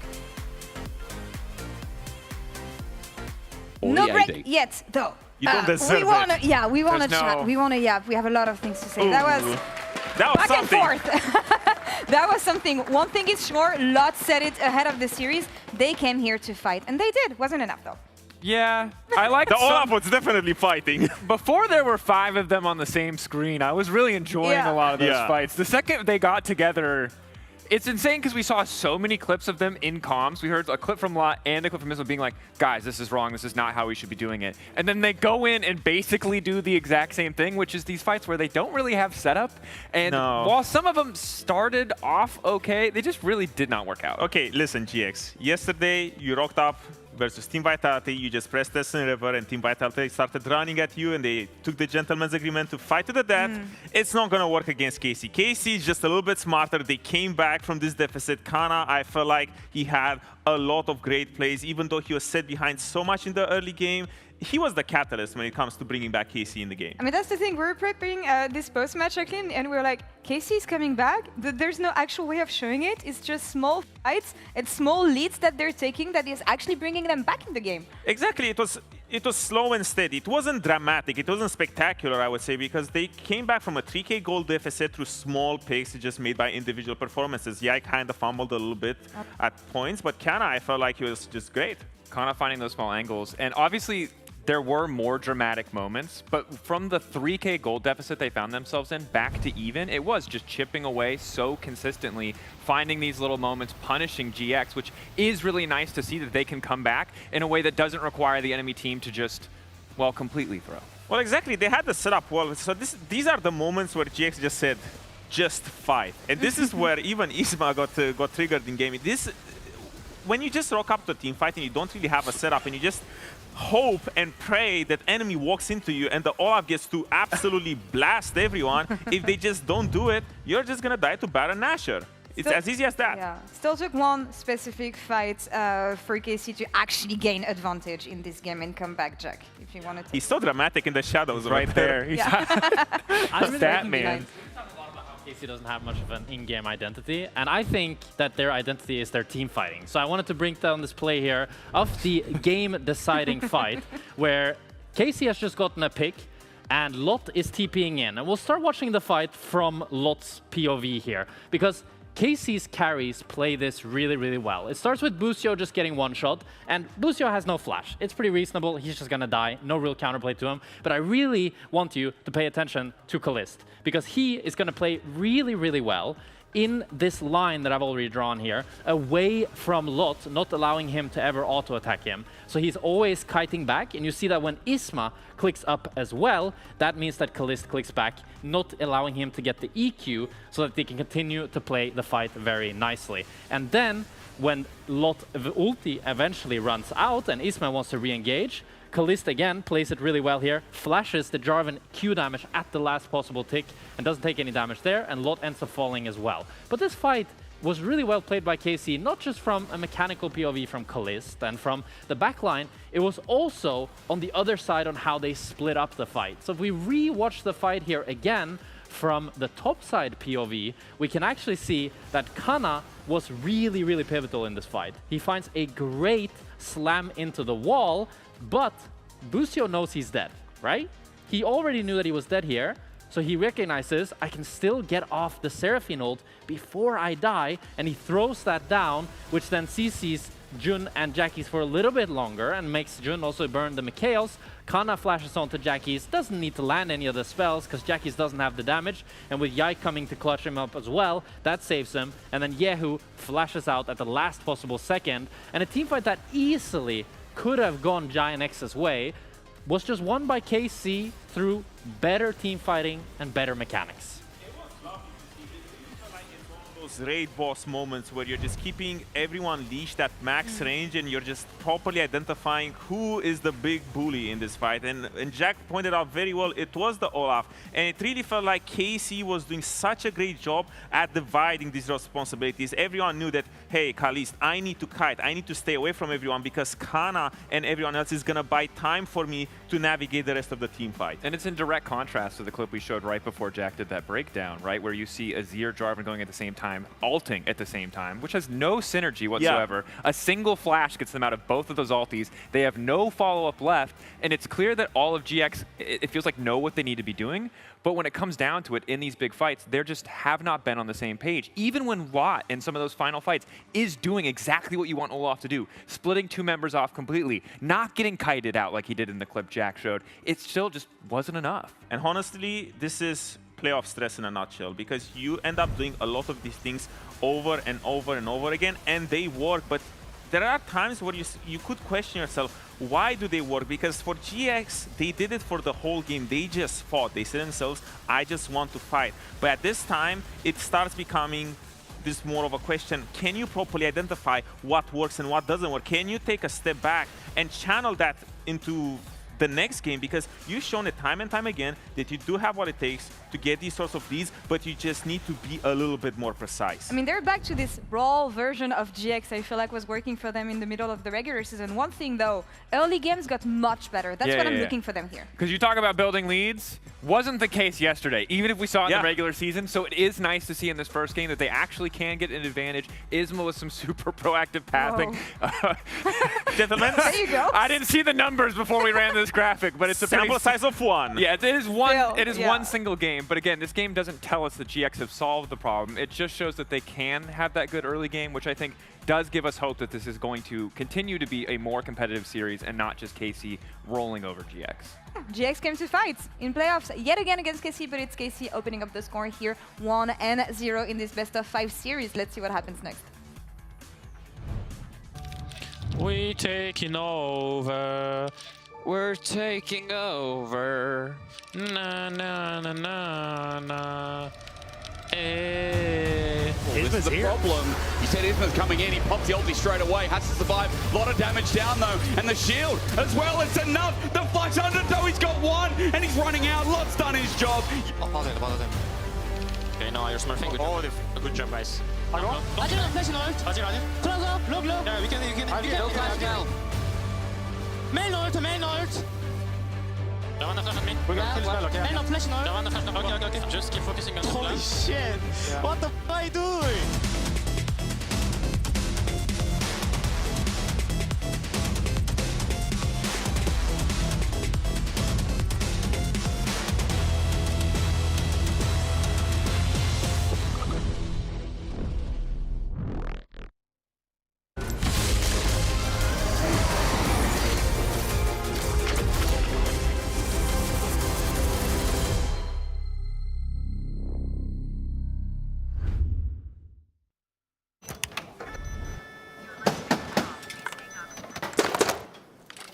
Brother, let me try. Wait, brother. Let us break this instead, brother.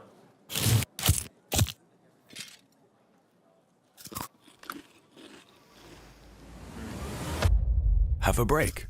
Have a Kit Kat. What is this, brother? Perfection.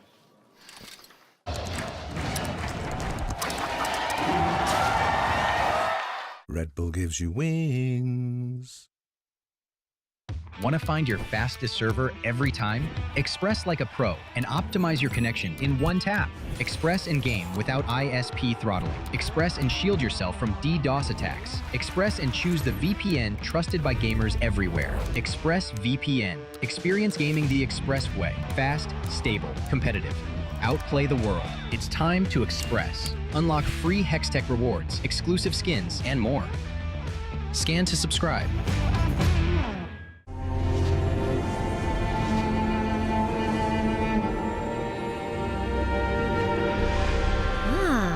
A new champion. Welcome to my shop. You'll need the right build. Choose wisely, because every upgrade brings you closer to the next level. So tell me, how will you level up?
One step to another MCOY rematch here for KC as game one is done and dusted. Giant X had one hell of an early game, but they couldn't convert.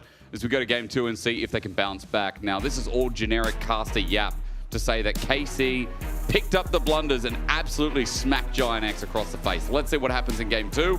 myself, Edius, and Dagda will take you through this pick 10. I still did like the idea of the draft from Giant X though. Like it was cool to see, hey, we're going to take this Mel to push in waves, open Jun to start roaming around the map, and like if some of these plays had connected, I think we'd be having a very different conversation, right? Where Giant X just blew the game open, like holy crap, that's insane. I think that game was completely winnable for GX. Yeah, absolutely.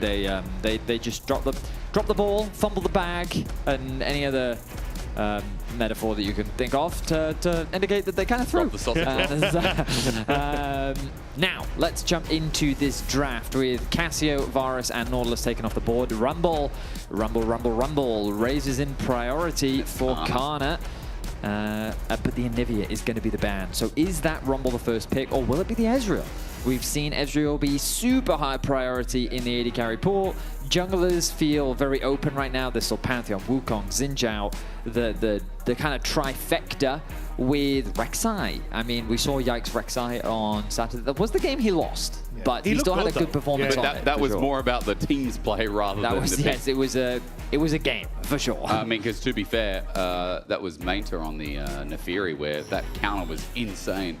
I hope we get more of that as yet the Rumble you said, that's going to be picked instead. But you were also mentioning the Ezreal. That should be the takeaway here by Giant X with a potential question mark. Karma?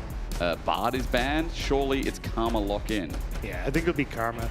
I wasn't sure if you still want to try and hold on to see what the handshake on the supports was going to be, but Ezreal Karma's still very good when it comes to push and Nico giving control. Caitlyn, Caitlyn, probably going to be answered. And Nico, right? Like it could be, yeah. It kind of depends if they want to slam jungle here.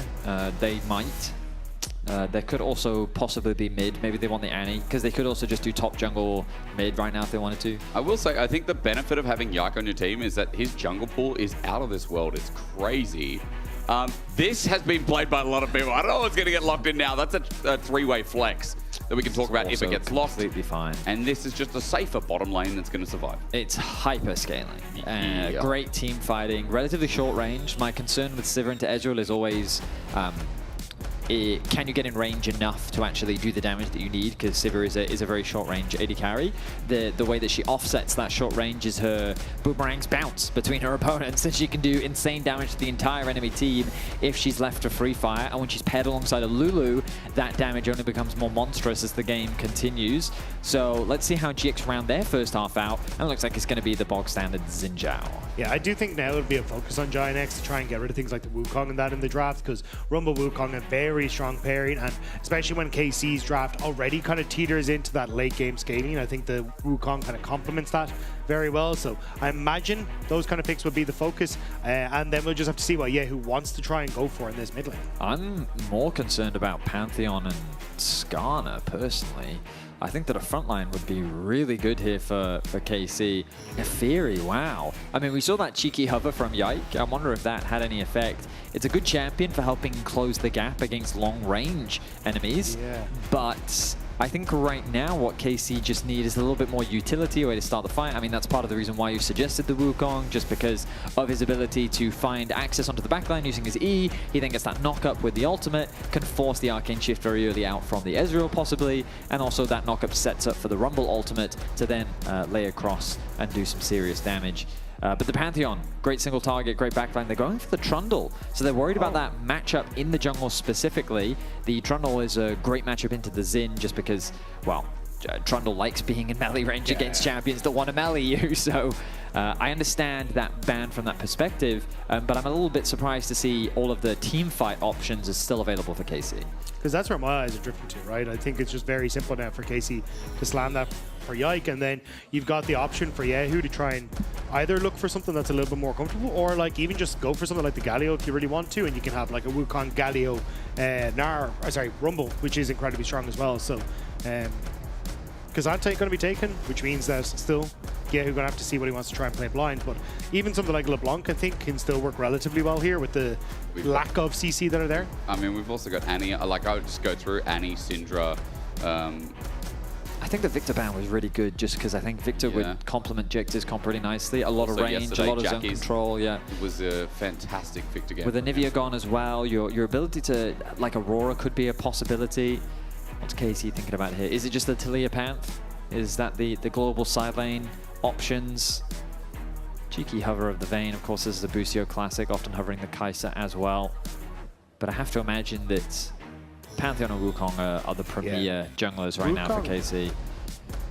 Yeah, I understand the Pantheon is a good pick for Yike, and I do like the Pantheon, especially for the double global. I just think it's much more difficult for Pantheon to try and start a fight into Karma being able to speed up all these different units, right? And you don't really have a particularly strong front line.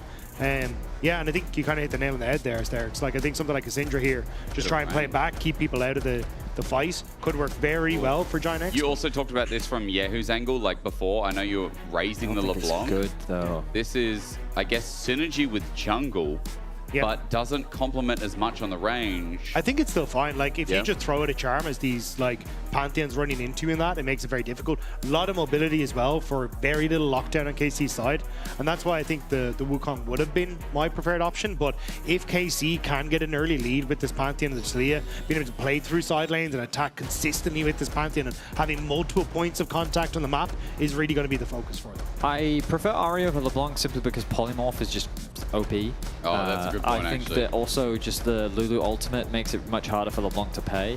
Ahri, however, has a lot less committal utility in that she can just kind of throw charms out. Obviously, it does have a long cooldown, but when you're posturing around a dragon, for example, that charm can be the difference maker. The problem is that regardless of what single target mid lane mage you go for, Sivir always has the spell shield available. So whether it was LeBlanc or Ahri, it's always going to be difficult to lock down Kalist. And I think for me, that's the biggest advantage that KC's draft has, is that there's not really good threat onto the Sivir. And I think that as the longer the fight goes on, the easier it is for her to play. Her ultimate will help a lot with closing that gap. And I think that GX, if they can play a patient game and leverage their range, play through poke, and kind of wait to chip down their opposition before actually forcing a fight, there's ways in which they can win. But overall, I do like the tools that KC have drafted for themselves. Well, let's hope GX can piece it together then, because game 2, it really all comes down to the line before KC move to a 2-0. That's what would happen if Giant X dropped the ball again. It has been a very interesting weekend. LEC has delivered in many different ways in the past couple of days, and hopefully today it does in a very positive way as well. Jackie's going to get tagged out by Yehu as game 2 starts. I mean, right now, my opinion is very much that LEC teams are playing sloppy. I think that with the leads that they generate, they are just rushing, overcommitting, they're not taking the proper steps needed, and the teams, like, you know, we criticize them for their play, but at the same time, our teams are good enough to punish those mistakes, you know? When they're on the back foot, I feel like our teams are actually hyper-aware of like, oh, he's not allowed to be there, let's go, and so then they capitalize and they take advantage, and then you end up with these very chaotic games. Yep. And so what I'm looking for is from teams fighting for the top 3 to demonstrate that when they do generate those leads, they kind of suffocate their opponent out and make it very difficult to play. Now, credit to both GX and KC. They've demonstrated pretty consistently throughout this weekend that when they do fall behind, they have enough grit to fight their way back into the game. And so I think that regardless of who finds a lead here in game 2, the other team is not going to go down without a fight. Weird Hope is already the 2v2 working well for Noah and Jun. The power of Ezreal Karma. His lane's always going to really look like this. Mantra in a flame on Busio is a good tag as well. There's a bit of health gained by Kalist and Busio reaching level 2. But their job is to get towards the late game, get at least 3 items on this Sivir, and play an Enchanter support with one of the best scaling AD carries as well. Rest of the map so far going pretty standard, outside of the fact that Lot has a bit of a lead up in this top lane as a Cassante reaching level 3 first. Yeah, I mean, just going to be able to get the push in. It's nice for Lot in the early stage. You got that tofu strike that can make it a little bit difficult. Did you call it a tofu strike? In tofu? What's it? Entofo. Tofu, that's the one. And tofu strike. Dag the prize. You astound me every day. But yeah, and Tofu Strike is able to like push the wave, and then it's like once you get access to like the full rotation of spells, Rumble in a decent spot to push that one out. But you do have to be careful for the level 6 again for loss. Like that's where you can kind of find a fight back. True. The Cassante true damage on W never ceases to amaze me as well as Casey's bottom lane. A bit more tag again, and Noah's just going to equalize the wave. So junglers for now, we didn't talk about it, but Yike is pathing towards his bottom lane. He's just doing a standardized path, while same could be said here of Isma, who's just cleared up his last camp and is moving towards the Scuttle spawn. Yike probably going to have to just bypass this and go straight to top lane, as he knows that Isma might be a little bit quicker. He's backing instead. It'll be the opening of his back that'll lead him to top. Just actually choosing to cancel his base so that he can catch another wave. He will be already about a wave down. Just some really nice trading coming through from Noah and Jun. Able to push that wave underneath the tower, get an earlier base. Supports already, though, out onto the map, looking for a roam. Looking to proc their support item to also help get that push. And that top grab is going to be secured for KC. So here, within the first 4 minutes, nothing too crazy happening. We can see that Yike is looking to get a bit of deep vision. I imagine he wants to find out when those raptors are respawning. He's likely going to drop a ward. And there it is. So now he's got great information as to what Isma is up to. Meanwhile, top early push being secured by Lot on the bot side, pretty even, but Noah finding some nice trades, giving him that push. And in the middle lane, as we kind of expected between Ari and the Talia, nothing too crazy happening there. So all in all, a very tame, timid, standard early game of League of Legends. Yeah, and there is a ward that was already just died on that Krug camp on the top side, so Yike could be spotted out, knowing exactly where he is. And I did see some pings from red side as to a potential invade towards those Raptors respawns. But I'm not sure if Giant X want to full commit. They did a push for a second on bot lane, but looks like maybe they will try and go for the invade here. Things getting spammed down. I'm just going to watch how bot goes first of all. Kalis gets tagged out. Spell Shield with a bit of help. Root down from Jun. 2v2 is where our eyes are at. Isma continues on that promise. Ward down so he sees the full Raptors. Trying to get the patience to respawn. Yike getting close to it. Runs back in so that it gets down. Very smart from Yike here. Teetering on the edge. And he runs back into that circle to make sure that that Raptor doesn't go towards Isma and stops his progress. No aggro reset means that he will secure his Raptors. He's actually going to forego the Krugs, go for an early base. Might be with the intention of delaying the killing of that camp in order to wait for the 530 mark, get the upgraded smite, and then be in a better position to contest the respawn of the crab. That also means you get the tunneler on reset, right? Which is not going to happen for Isma, so should be a decent contest spot. And especially as Kana's now going to TP back out into that top side, right? So having that level 6 for Kana, plus having the tunneler advantage and that smite advantage might give you a good bit to play with here as KC if you really want to fight for this top side scuttle.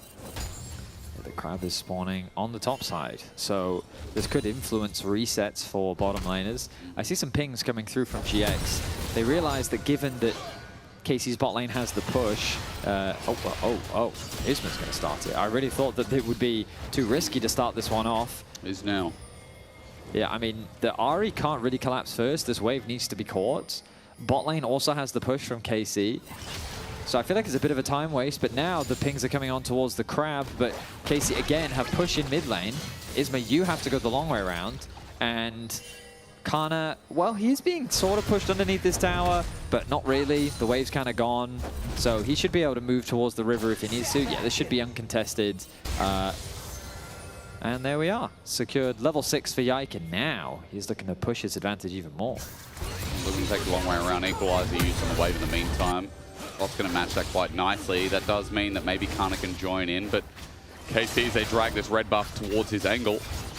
Busia's going to be in jungle first. Isma kind of knows that, yeah, maybe my red buff is just gone. Yehu also that pressure we talked about as Jackie's a little bit low. Threaded volley close. Needs a flick back here, but will he find it? Flash. What the hell? Jackie's goes into 3. He flashes out with a Spirit Rush. No, not what I'd call a play. I mean, it was a good attempt, right? If you can flash Charm before Yehu gets that unraveled earth down, you can dash with everyone on top of him and suddenly get a quick kill, but unfortunately it just wasn't really the case. So. Well, I mean, the flash play was from Yike, wasn't it? Like, he flashed onto Jackie's, insta-stunned him, and then Jackie's dashed in with the intention of trying to find the charm. And so then it just ended up being an awkward situation where Jackie's went forward, Yike ended up back because he was stunning him at his original position, and so they both had a similar idea, which is I'm going to catch my opponent off guard, and then it happens at the same time.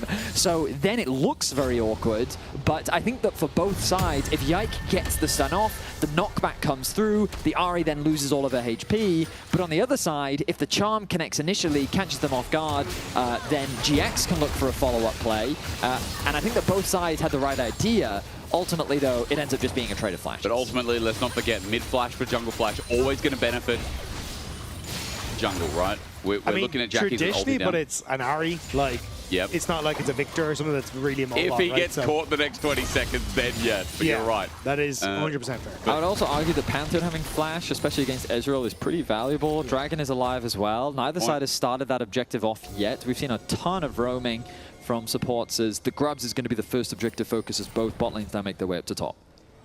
Okay, support's hovering on a board is Buzio. He has a wild growth. The difference here is Jun, as he gets 6, only gets another level of Mantra, so a bit more fighting threat here from the Lulu as on a ward Buzio can be completely seen out. It is Noah on an Ezreal. He'll be safe that close to the turret. And Jun goes up there to hover him, look for his level 6 as well for that extra Mantra point. So as bot laners sit here, TV's also going to be burned from Jackie's mid lane. And further to your point, guys, that ulti is back up and available for the Ahri, so not really that much threat on Jackie's here. As jungle's also pinging, they're meeting up. Top lane is a party right now. Flash, Buzio, polymorph, there we go. Yike, he's gonna fly in, he doesn't need flash, I guess. The wild growth, no, it's just dead. What execution from KC. Exquisitely executed on that play by KC. Really nice job with both the polymorph and then the follow-up. KC layered perfectly. I really like that play. That was very, very well done from KC. Yeah, I mean, you would have seen how valuable the flash would have been in that situation for Yike, but you're right that the slow connects after the polymorph has been applied, which means that Noah has nowhere left to go. And to me, this is the big advantage that a champion like Panth has over the Wukong. Wukong doesn't have that type of threat on an Ezreal in the early game, whereas because of his single target CC, he sets up for a lot of plays to be punished. But the downside is you need to be proactive, but credit to Yike, he is doing his best to find these angles, and he finds first blood for KC. Over to Kalista as well. That's one. And for KC getting grubs too, or at least, yeah, all 3 in fact. Really nice start to this early game. About 1,500 gold up. All lanes looking green or blue or aqua, whatever that color is. We're finding success here, and I have to say it was last game where Giant X really led the early game, only to throw it away. This time around, KC have bounced back nicely as this invade from Isma.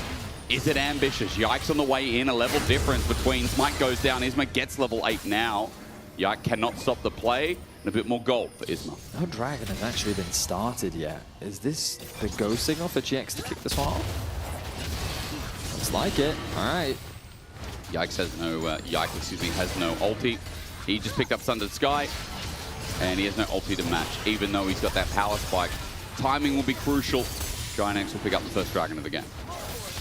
Well, KC will have a tempo advantage because the start of this dragon is relatively late. He chose to contest Raptors, then go towards the dragon. Meanwhile, Yike has reset and already come back out onto the base, so he's sitting on a Sundered Sky right now. This means that the threat of a dive onto bot lane specifically is now very high, as the reset has already come through from Jun. He's trying to get back out onto the map as quickly as he can. He will arrive in time, but keep your eyes on the Pantheon. He is just moving into the enemy bot side jungle, knowing that he has a tempo advantage, and he wants to put this pressure down onto Isma. Yeah, but Kalista had started his reset and actually cancelled it to enable this invade, but now you're very separated. Charm misses, whip back, Yike flashes away, Orb Deception still catches, but Yike down with his summoner again, so Jackie just pops the ulti, and that invade goes right. Honestly, Yike's very lucky that Charm didn't connect. I think that would have been a very dead Pantheon, and that's what I was going to say. I think Isma responded well by not going for the reset and actually trying to clear out his own bottom side first, because he was making sure that Yike couldn't get the Gromp off of that play, and then was able to defend his own wolves. Well, my counter argument to that would just be that I think that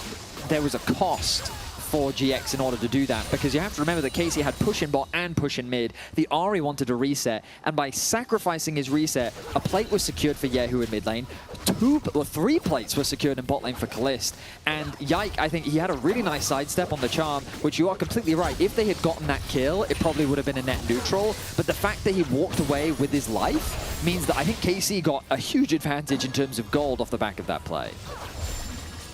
Like regardless though, I mean, Jackie's making quite a lot out of what seems like not much to me. I look at Yike, I look at the commitment there, I look at the aggression, the fact that bounces back puts GX. But look, I think Jackie still has a base. He is not. No, he was coming from base too. Oh, was he? I mean, he's got Malignance. Vedius has a keeper. Oh, he's going to rewind. You don't know this, but Vedius has god powers in the league climb. He can rewind and see what happened. And you won't see it on your screen right now. He's on a different PC. He's right. Yeah, Jackie's reset and then came back off the play. Yeah. Yeah. So Dagda was right to say that? Yes, he was. Yeah, Dagda was right. Thank you. I just wanted to hear his name. Credits given over. Gold lead still given over to KC. Invade happening again. Jun in Fog of War. Isma coming in. Does Yak know? On a multiple waters, he drags up here as well. Patience gathered, and Yak gets a smite down at 1400. So nicely done. Isma, he's going to take Krugs in the meantime as well. There's no ward here. Yak's still scared, and all the little Kruglets are taken in the meantime. Does mean Yahoo a little isolated, so got to fight fire with fire and kind of take the fight to Isma. Jackie's now here to support. Flash matches. Here's Yike. The charm this time connects. Behind the Pantheon shield. Yike gets crescent guarded and dies. Spirit Rush over the wall to match over to Yahoo as well, but Jackie's getting low. He jumps back over the threaded volley, flashed away from, and now the fight begins with Noah and Jun jumping in. Kalis gets Wild Growth and gets the kill though. He stands his ground and he delivers. Noah gets out, matched by Kalis, flashing over the wall. Is it too ambitious? The Boomerang Blade says yes as Busio almost dies. Yes, the spear to the heart after the True Shot Barrage is McClose with the threaded volley. He dies to Yahoo.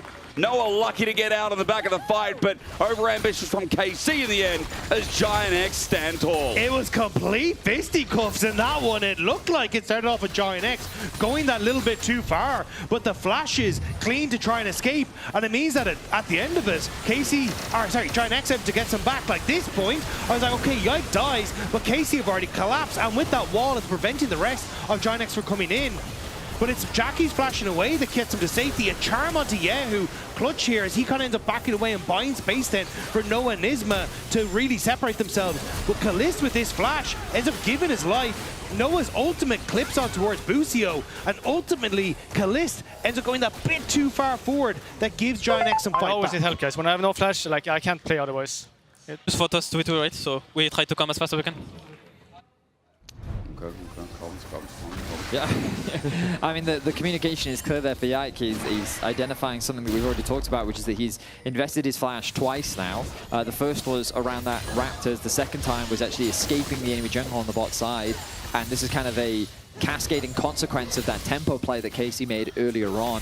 GX reacting in kind and doing a good job of tracking that flash and punishing him, leveraging their mobility. And you rightly identified, Dag, that I think KC just overcommitted to trying to get something back. It should have just been a 1-for-1 trade, but by going for more, it ends up being 3-for-2. So GX once again demonstrating they do have some fight in them, ready to go toe-to-toe. Jackie's the guy that I'm keeping my eyes on in this game, because when he's on this Ahri, there is a bit of a history with him against KC based on the regular season, where he's found some clutch charms that have swung the game in GX's way. Feels like you need to keep the pace going though, because KC, while you see a gold lead and don't want to be that superficial or that baseline, I will tell everyone at home, I mean, I don't need to tell you, just discover the Sivir. 2 items almost. Even though Kalis flashed forward and got punished, he still got a kill in that fight. The Sivir is still very relevant very early in the game, and feels like Kalis is going to be packing a punch more than people would expect at this 16-minute mark as Dragon started by Isma. They want to contest this Dragon, but their positioning is very awkward. Yahoo, his ulti is back up. Top lane is an all-in right now. Yeah, but the Tofu strike misses. Meanwhile, we look towards the bottom side. Jackie's bursted in an instant. Yike is at the front. Now flashes away after the Wild Growth. And here comes Noah, landing every shot while Kalis gets the spell shield out. Flash forward, Noah. Again, every shot almost. Kalis sidesteps backwards. There's the threaded volley, waiting for it. After the unraveled earth, the seismic shove. Noah getting swayed away. Arcane Chip gets it, though. Kalis drops to the GX80 carry. Noah wanted that one. Couldn't land some of those arcane, or the Qs, but managed the arcane shift to the end, and it's Giant X who were able to pick up the Dragon off the back of it as well. This time, Kalis not having flash really hurt him in the team fight. He took a step too far, and GX pounced on that opportunity. It will be their second Dragon of the game. But the Polymorph demonstrating its power in that fight as Jackie's given no room for recourse. He went in, immediately gets stunned up. Polymorph knocked up, like look at this, stunned into knockup into Polymorph. He just doesn't get to play the game. Isma, great target focus, chunks out Yahoo at the start of the fight. Kalis then oversteps. Noah, meanwhile, is completely untouched, and the rest of KC have to split apart. They end up trading 1-for-1, but it's a Dragon going their way, so net gain goes the way of GX. Finally gets one on the board, his first of the game. Dragon over to GX, gives them something to fight for, some control in this game.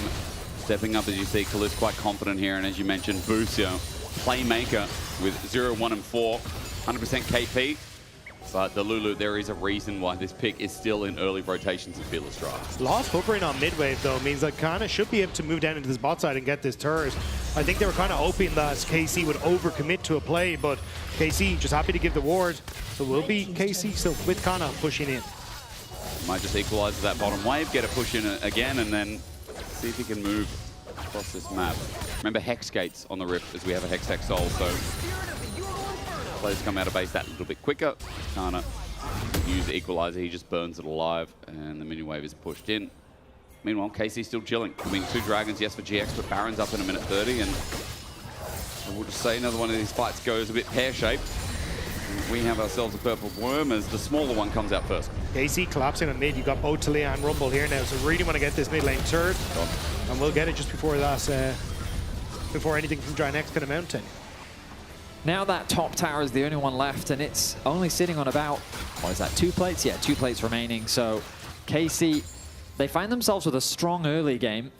They have good control across the entirety of the river with GX littering wards here and there.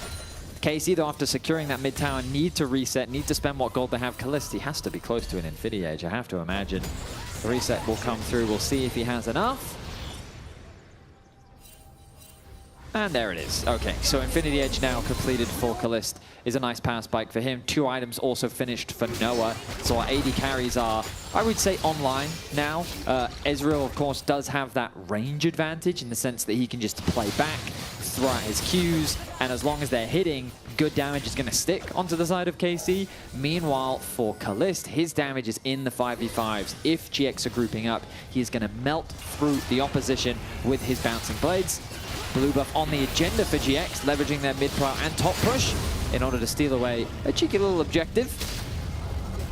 It's really interesting to see the way GX are using Lot, though. They're constantly shifting him across to cover on mid pushes and trying to cover for these invades so they have the numbers advantage, but it's constantly keeping Kana with the push on this bottom side of the map, and I'm wondering how KC want to try and utilize him. Like, we just saw that shift across with that Rift Herald that enabled the take on the mid turret, but still, they can always now kind of open up and rumble on mid and really start to put pressure in towards the top side of the jungle for Giant X and get vision control in around the Baron area.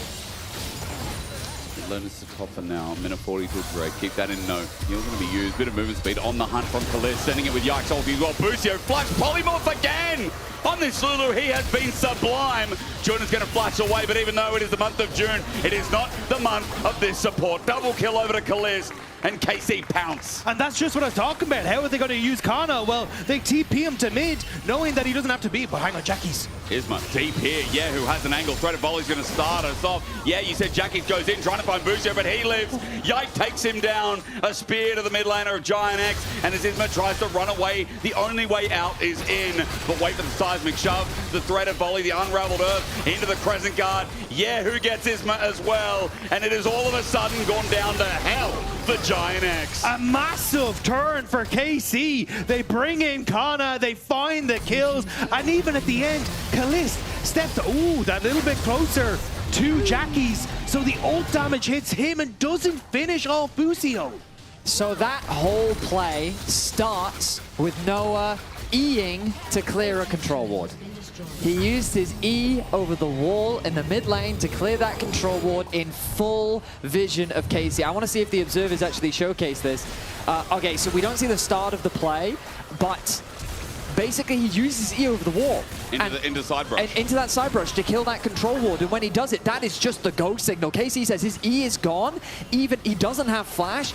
Send, send, send, send. Immediately punish. I mean, Jackie's does find a good charm, but it's not enough. With the jungler gone as well, the mid laner falls. But that is the type of play that you cannot be making. No. These teams will punish you for making silly mistakes like that and using your E to clear a control ward. I don't think they ultimate Jackie, sorry.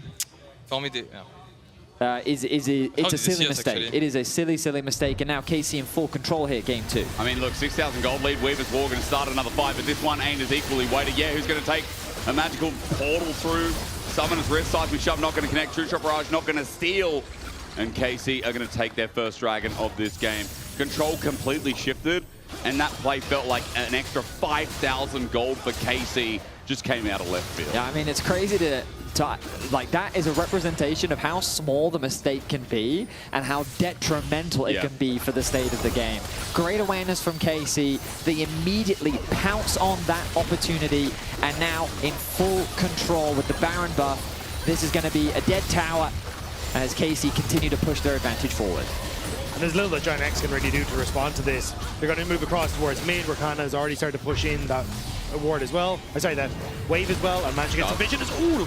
Disrespect on the Hunt. Lot going to get stunned up, but he presses W. It won't save his life though as he flashes away. Still close to shielding out from Jun. Helps out. The spear almost enough. Wild Growth used on Callisto. Isma thinks maybe I can find an angle. They need more than that though. Jackie's found out onto Kana. He flashes away from the charm.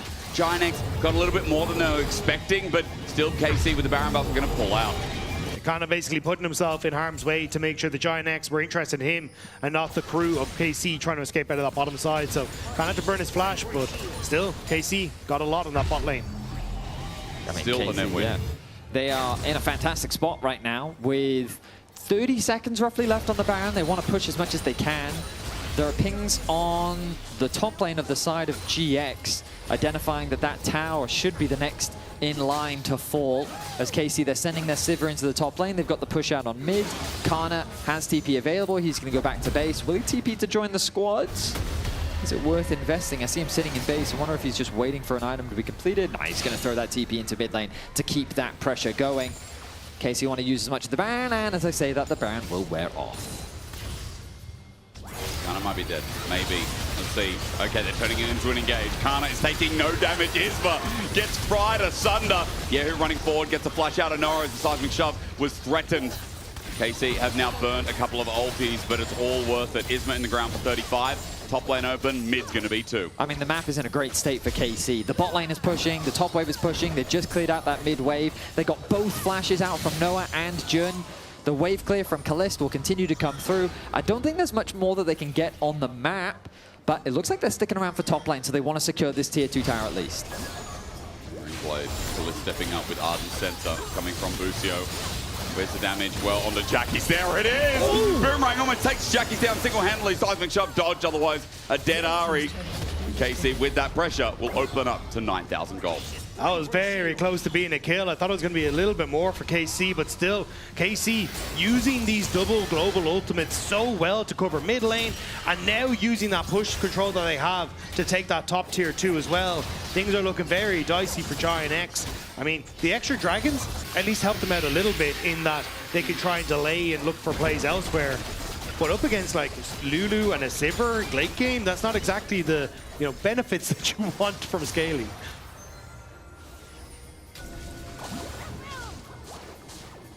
We'll take a second to breathe as GX realize the situation that they're in with backs against the wall.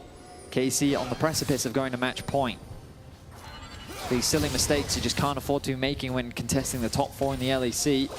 And you're seeing the full face of as to why. We saw those silly mistakes in game 1 from GX, and the same silly mistakes costing them in game 2. Obviously different context, but results all the same. Kalist continue to scale up. The Sivir very close to completing that 4th major item, the Death Cap on its way for Yehu. The GA nearing completion for Yike. We have to imagine that the Dragon or even the Baron will be the next big point of contention.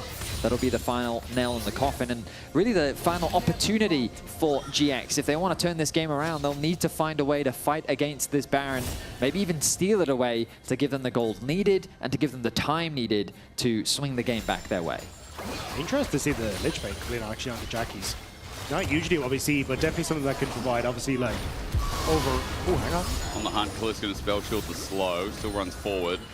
That is an ulti burn, 30 seconds till Drake and 20 seconds till Baron. See what it is worth. Yeah, I was going to say a lot of value on the split push. Yeah, so seems to be that's the name of the game here for Giant X. Let's get a couple of plates, but the problem is there's a Talia in the game, so Spirit Rush needs to be used about now. Good charm. Jackie's used to go in instead onto Yehu. Takes the 1v1 before the team can rock up. Flash away. Spirit Rush close. Orbital Deception out of range. And now here comes the KC squad. Avengers have rocked up. And Kalist must be Captain America because that was on point. They'll take the kill. Jackie's doing his best to find the outplay onto Yehu, but it will not be enough. Dragon uncontested. Baron is alive. But I think it's a little too risky for GX to start this one off. They definitely don't have the damage needed with Ezreal catching the wave in the mid lane as well. The positioning does not look good. They'll take the top tower instead, as KC will be happy with the Dragon for now.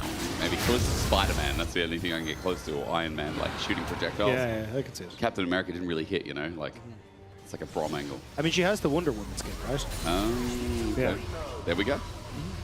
But I think that's a different universe, isn't it? Wonder Woman. I'm not going DC? to pretend I know that at all. Okay. I did watch up. I just didn't watch past Eternals because Eternals really disappointed me.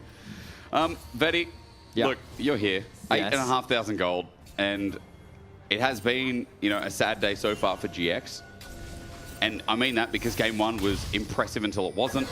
In this second game, one mistake has cost them dearly. Noah too far in the mid-wave, going to catch him again. The Arcane Shift, he gets cleansed. Jun gives him a speed up as that TP right in front of everyone from Lot is into 4 members of KC. Seismic Shove going to be dodged away with the path maker. Jackie's about to come in and try and change the play. He needs to find a charm. He misses. A little bit too shallow as Polyball onto his move. Jumps in. Crescent Guard, fantastic. Yike in the middle of no man's land, but his shield is up. Seismic Shove onto Noah. He gets caught. It looks so perfect. Finally finding a fight, but too far behind is Giant X. Jackie's going to Spirit Rush out. Yike with the spear out. He goes into GA thanks to the damage from the mid laner of Giant X. But meanwhile, Lot is left alone with Yahoo, with Jackie's also in the same position. KC on the base march for another game. KC stands strong against the reaction from GX. An engage from Isma looks like it can flip the game on its head, but they don't have the damage, they don't have the gold, and they don't have anything left to defend their Nexus as KC look to close out game 2. Like about to die, the shield goes up once again. Khan is going to run forward. KC still have 5 flash forward with the polymorph.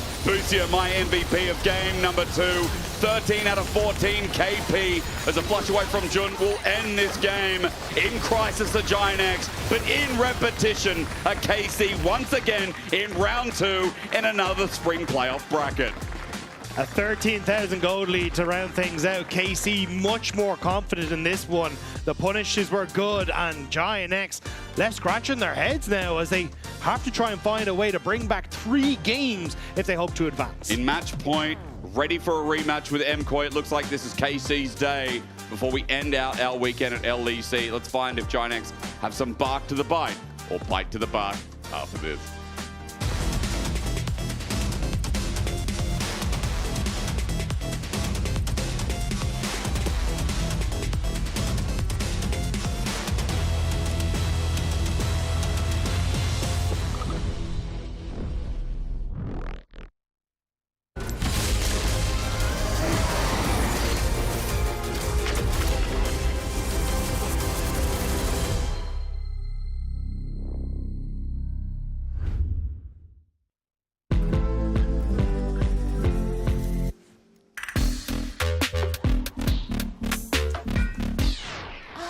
What's wrong with me today?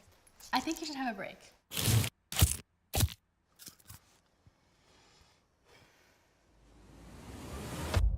Have a break. Have a Kit Kat. Maybe cause I'm the crushing. Whoops. The whole room was howling. Howling? Oh. That's not howling, Betty. That's... Did you steal the LEC trophy?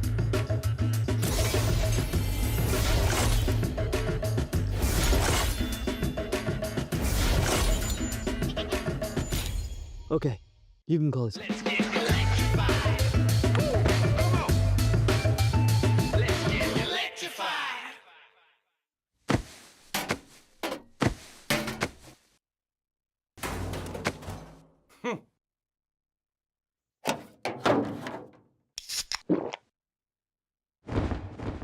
Red Bull gives you wings. Want to find your fastest server every time? Express like a pro and optimize your connection in one tap. Express in game without ISP throttling. Express and shield yourself from DDoS attacks. Express and choose the VPN trusted by gamers everywhere. Express VPN. Experience gaming the Express way. Fast, stable, competitive. Outplay the world. It's time to Express. Unlock free Hextech rewards, exclusive skins, and more. Scan to subscribe. The human body was built to move. Not trapped at a desk in one singular posture for 12 hours a day. It's time your chair evolved. This is Secret Lab Titan Evo. Ergonomically engineered for you, gamers, hybrid workers, artists, backing your every move.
Daliano flash now. Don't pursue, don't pursue. Nice. Daliano flash there, okay? Oh, guys. My guys. Oh, please, please. Watch out, Daliano, watch out, Daliano.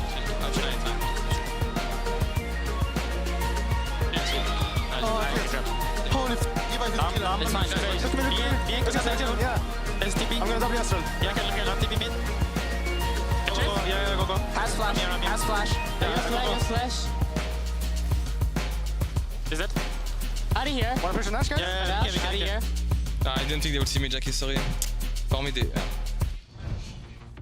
Hello everyone and welcome back to the LEC where KC find themselves up 2-0 against GX, and I wanted to take a look at the play that turned it on its head for GX, because let's see how a simple turn for Prio just goes bad and turns the game on its head. It all starts down okay for GX. They find themselves 2.5k gold down, and Lot will get the Prio. He's gonna want to open top side to help his friends here to get some control, and this circle right here is the area that they're going for. This is where all the action will happen. Now, it's a bit sleeper. He doesn't find anything, but that's usually what happens. These are just simple turns for Prio, where most of the time you just want the vision control. But on the side of KC now, they just said, Lot is bot lane.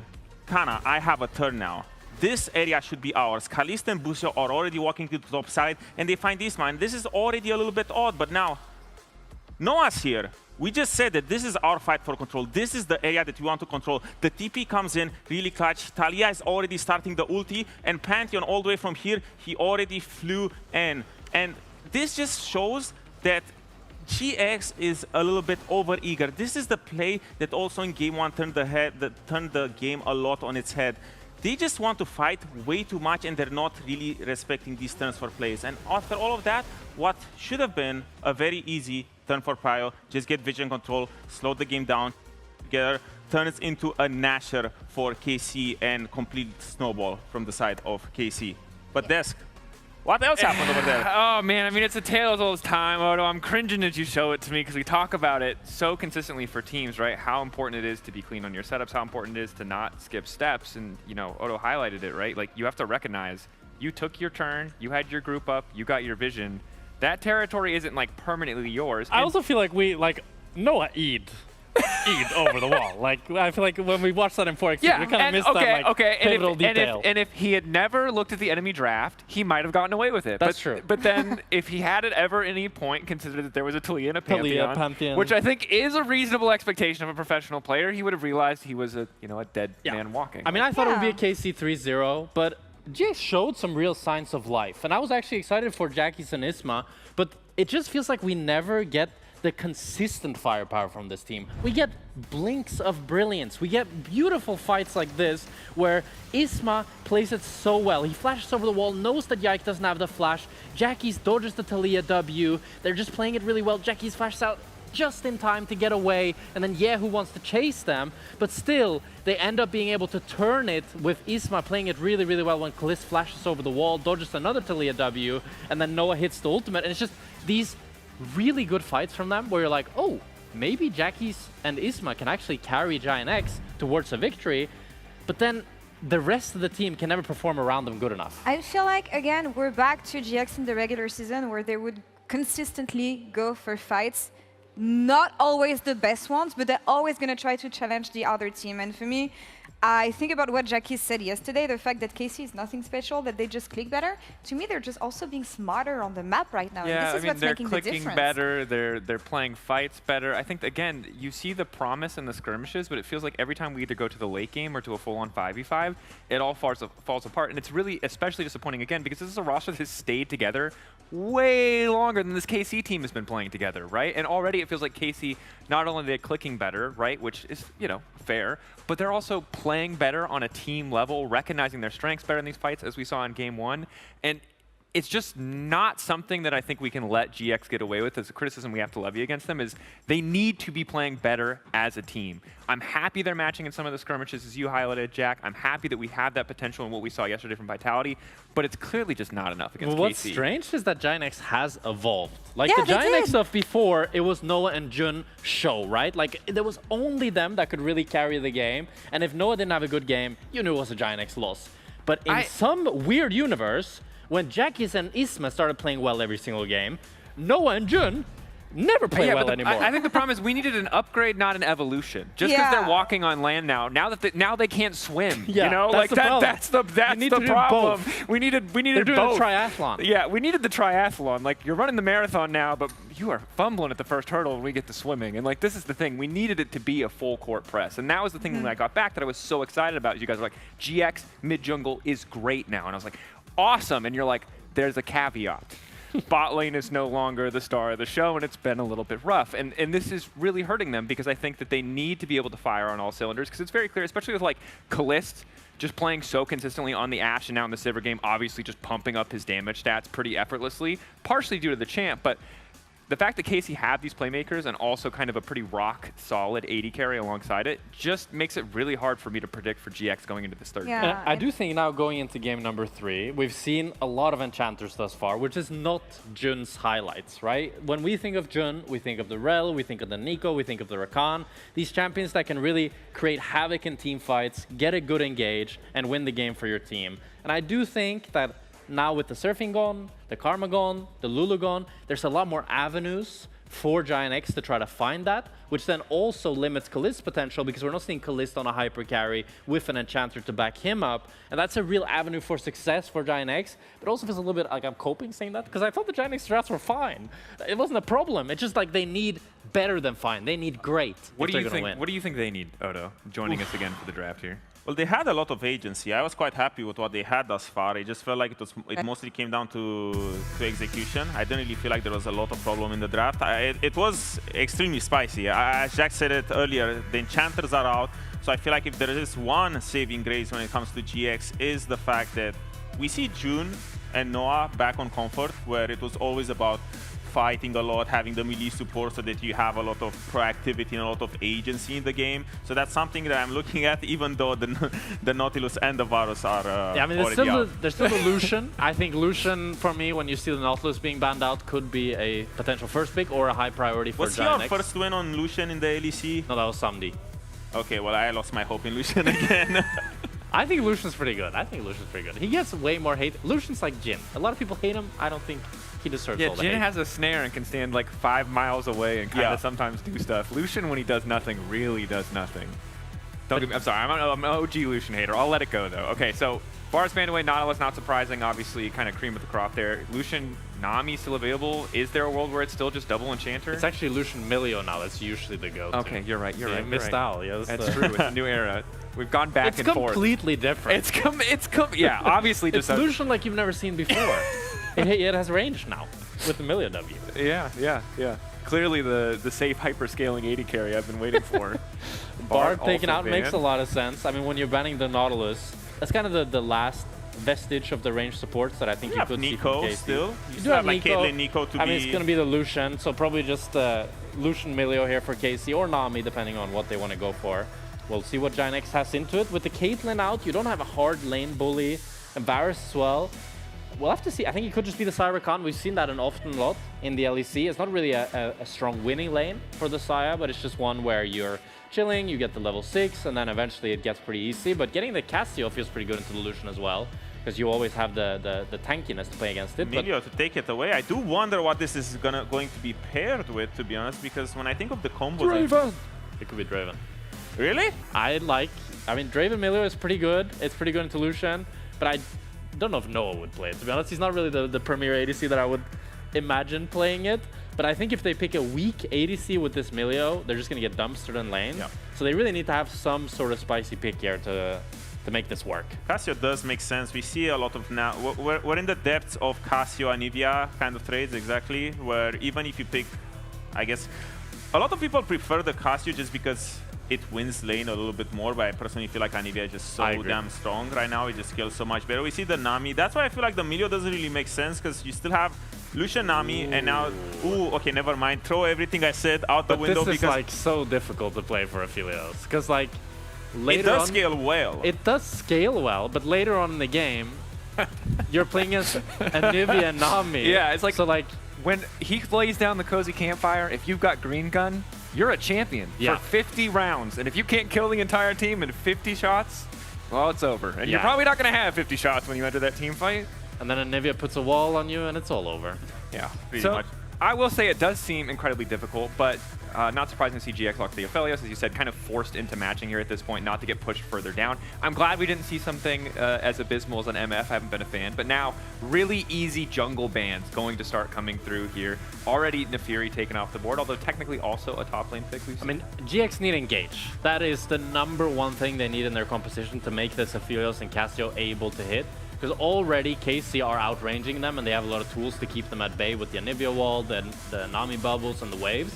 So really, we need to see maybe like even an Ornn, Malphite, some actual hard engage to make this Giant X comp be able to Oh no, this is like your signature picks. How do you feel about how do you feel so you're resuming my whole 10, 11 years of League of Legends into Ornn and tanks. Yeah, as the Lord of Dogtown, as in Dog Champs, tell me, what are you thinking here? I pray that I go 5 pick here and I can pick a tank, because as you guys properly identified, GX team comp does need tanks, and the Trundle comes out just to make that tank just a little bit sweeter. But I've seen GX pick their top laner on 4, and I don't want to see it right now. I just want the top laner to go on 5, because the Anivia is still a flex. You cannot really afford to pick this sort of engaged champion on the top lane now, with Anivia flex looming around your head. Yeah, it's also frustrating too, because wherever the Anivia goes is really nice into Sion and the potential alt flanks. The wall is just so frustrating to deal with. But you said it yourself, the Trundle highlight really shows us that they at least want to keep the tank option open. Yeah, I was gonna say Skarner on 4. I would really like it for Giant X, but Casey sniped it. And now you don't have a great tank jungler, so it makes sense to just go for this Bruiser option. But Wukong as the solo engage is tricky to pull off. You really need a little bit more as either follow-up or to start the fight. Especially into Anivia, it really feels like you need to attack this team comp from like multiple angles. The But Sejuani don't get too excited. Sejuani with no melees. This doesn't feel great. Like, this is like Isma's probably saying, guys, please don't pick me Sejuani, because no jungler I've ever played with. This is ADC, classic ADC versus jungle conversation, where the ADC says, we need engage, the jungler says no, but everyone else bullies him into he really needs to pick engage. Exactly. Every jungler I've played with, they hate playing Sejuani if they don't have melees, but sometimes you just need to engage. I mean, there are options, right? You can, okay, so it's one of those situations where you can kind of make the top laner fit into this box because there's champions like Renekton, there are champions like Aatrox in case, because realistically KC does need to blind pick a tank because the team comp needs exactly the same thing. You have Anivia and Lucian Nami, you want someone, a bulky boy, to walk forward and do things for you, and the Sion does come in. So now, all of a sudden GX team comp can be saved. What if you go Camille on 5 for Ginex? Camille Sejuani into the Sion, really nice into the Lucian as well. Ooh. Well, the problem is the Sion Sion is quite malefic in the laning phase against Camille. I just feel like you just get too hard axed. early game. Yeah, you get axed extremely hard. I'm looking at champions like, even though Renekton is a little bit of a minion, I would say, because he doesn't really get to provide much. The fact that you have another buddy for the Sejuani to just sit in the front line and buy space for your Aphelios and Cassio, because realistically, you don't need to do much. You just need to go somewhere and press S for your Aphelios and Cassio, and they will carry the team fight for you. So, Noah Lot has a lot of freedom here when it comes to his pick. It just needs to be a melee. And the Kled, okay. I like the Kled a lot. I like it. It's super oppressive. It doesn't get outscaled as much as Renekton or Aatrox into Sion and stuff like this. He gets to be a complete demon when it comes to the laning phase. He can take place, he can get himself ahead, provides a little bit of engage just in case you would need it. You don't really need to go in, but if everything goes bad, you need the go They definitely button. need engage. Okay, I mean, they need to run in, they need to full send it with this comp and run them down. Gentlemen, whose draft do we favor? Before we send it over to the casters, I gotta know, like, who are you giving the edge to? Ignore the nameplates for a second. Casey. I'm closing my eyes. I'm saying GX. You're saying GX. Okay, 1-1. Most important lane to watch. Where do we need to be focusing? Probably bot lane. Bot lane. All right. Definitely a Aphelios versus Lucian. The analysts are saying bot lane. We'll have to see what the caster says as we toss it over to the boys for what very well could be the final game of this series between KC and GX. Screw bot lane. Let's look anywhere else on the map. No, I agree with them, just to be clear. And it's a tough one, right? Because like with Giant X, you've gone for an Aphelios Melio bot lane into a very oppressive lane where you're one game away from exiting the LEC playoffs. I mean, it's a tough matchup, and we're gonna have to see if they can try and pull it out of the bag here. I mean, for GX, this is a rematch of the LEC versus I don't know what the round is called, but from LEC versus it was a 3-0 in Badalona. And they would like the outcome to be different this time. They would like to showcase that, I mean, they already proved all that I was wrong, because I remember the conversation last split was they didn't deserve to be in top 4 because they didn't play against Vitality. Well, this time they played against Vitality, they 3-0'd them, and they very much have locked that top 4 spot. Whereas if you're KC, this is reminding yourself of 2025 Spring, where you actually ran the bot lane are the bottom of the bracket right up into finals and won as well to pick up that title. So I think for KC, they're really hoping they can keep that dream alive. Yeah, for clarification on what it was in Versus, by the way, it was also round 3, because remember, we had the extra round because we had top 8 teams going through out of 12. So yeah, it was a 3-0 against GX, and then they had to face MKOI. They went 3-2 versus MKOI, got into the finals, and lost Game 5 against G2. That was Versus that sent G2 to first stand, and eventually got them into finals after beating 2 Korean teams back-to-back. Just sneak that one in there, did you? I mean, I did. When you beat BFX and Gen G, you kind of keep mentioning it for the next 5 years. Like, that's going to be with us. I mean, 2019 was much longer ago. Oh, that's right. We haven't let that go yet. Off the bicycle for now is Lot. He'll just go into auto-attack range after that shield is down on Kana. Now he can walk in, shotgun, get some autos down, and I think that'll happen once he's level 2. Yep. I believe W second. Yep. Now. That's fun. LEC Lee Sins. Ooh. Do we trust them? Uh-oh. I don't like that score, man. Do we trust them? Because Yikes all-time career Lee Sin is 6 wins, 7 losses. That's right. Good it's one. the 6-7. I see you all in chat. I see you all doing it. Dagda, I will have you removed from the studio. You said it, not him. Okay. But yeah, it's not the most impressive win rate. But Lee Sin did receive some pretty significant buffs recently, which I think many pro players have very much enjoyed. I can bring him up, actually. We'll see how much of an impact he can have in this game. Yeah, the safeguard changes were, of course, the biggest ones. Personally, I love the Dragon's Rage changes. The fact that if you kill someone, you can still basically throw their corpse through the enemy team to still get that knock-up is really, really important and can be really impactful. But into Cassio, that's a scary matchup. That is scary. Yeah. Into Sejuani, also the Q, if you time it right, you can interrupt the Lee Sin Q, and just like tanks into Lee Sin can sometimes be a pain. But again, the playmaking potential of Lee Sin is unrivaled. It is a jungler that has a ton of individual agency that can do all sorts of things. So we'll see what Yike can pull off on the pick. Meanwhile, Isma looks like he's safeguarding. Speaking of safeguarding, might need some help on the bottom lane. Look for the Graviton. Onto Kalisz first, looking for Busio. Drops that Q down. Noah a little bit low on mana as his Infernum is used to clear the wave. KC, again, third game in a row, by the way, where their 2v2 naturally is getting pushed out by Noah and Jun. Yeah, the Infernum very good at helping to push that one out. Isma, though, looking for potential gank on the bottom lane. There's no heal, but the cleanse and both flashes available. Okay. Arctic Assault. No. Just Shadows for now. Opens up for the first play of the game. Yike is on his way. He will be spotted on a ward. But GX got what they wanted. They get the plate. They deny the wave. The cannon is lost. That's a -1 in the chat. As KC end up... I mean, there's not much they can do. They took a couple of really bad trades. We heard the analyst desk talking about how they expected this to be a rough laning phase and a rough matchup. But so far, things are going pretty well for Noah and Jun. I mean, the cannon minion kind of tanking the most of those terror shots means it's just the cannon minion that's lost and the plate, so not too crazy. Kalisz will still be able to get back in and get a large portion of that experience, so still should be fine.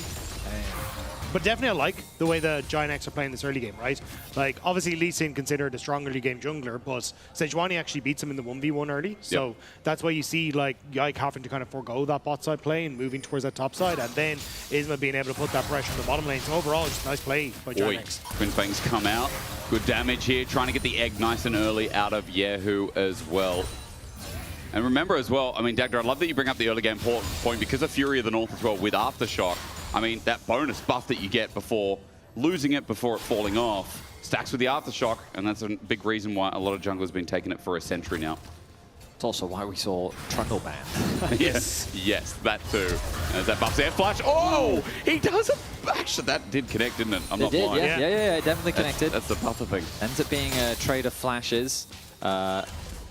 Jackie's definitely tried to do some tech there. Yeah. I don't know the tech, so you can, if you're walking away as Cassiopeia, you can ult the other direction and then flash, and the ult will still go off, but it hides which direction you're facing. True. And basically he was hoping that Yehu would step up, try and get the minion, and he would catch him off guard, but didn't quite get it. There was actually Icon used to do a lot in the LPL, and he would mess it up a little bit as well. So Icon was a man of high variance. Yes. Shout out to Icon, who I think became a model after his League of Legends career. That's if any LPL fans want to call me out. I'm pretty sure. I just saw him dress up as a Carly one time, and everyone started calling him a model. Yeah, okay. I mean, he was a handsome dude. He was a handsome fella. Now, Dragon, also handsome. Perspective important, but Yike is going to batter down the Dragon, so maybe not a good comparison here. KC finding first Dragon of the game, and I think the most important part to realize is that Noah and Jun have had priority in this lane, but KC obviously got some reprieve with, I believe, a reset. And we're able to walk out, pick up first Dragon of the game. So once again, a slow and steady start for both these teams. No crazy aggression coming out from either side. No insane early ganks outside of the early pressure that Isma was able to put down in the bot lane 2 versus 2. And Jackie's just kind of winning out on the lane. We've seen this now from Cassio pretty consistently. I feel like she just doesn't lose any lanes to anyone right now. She's always, her biggest weakness is mana, in that early on she has to trade a lot of mana in order to actually be aggressive. But once she gets tier... Arctic Assault, like a prison, connects perfectly done, but the crystallize before he gets stunned up. Yehu, that was gorgeous. He stops. Jackie's on the follow-up in his final breath. Well played there by Yehu. Of course, he didn't have his flash available, so he was very prone to a gank. So you can see that Isma doing his best to be proactive on the map. Not quite converting it into any successful ganks so far, but at the very least putting pressure down onto the KC laners early on. Yeah, especially when you didn't have that flash. As you say, you kind of want to try and double down on it, but not going to do so, as Noah trading really well now. Crescendo, he got that all pressing set from Q as Karnan's going to ulti in. Meanwhile, Decimating Smash catches out before the jousting can go off from Lottie, gets off the bike, and now he's in a lot of trouble.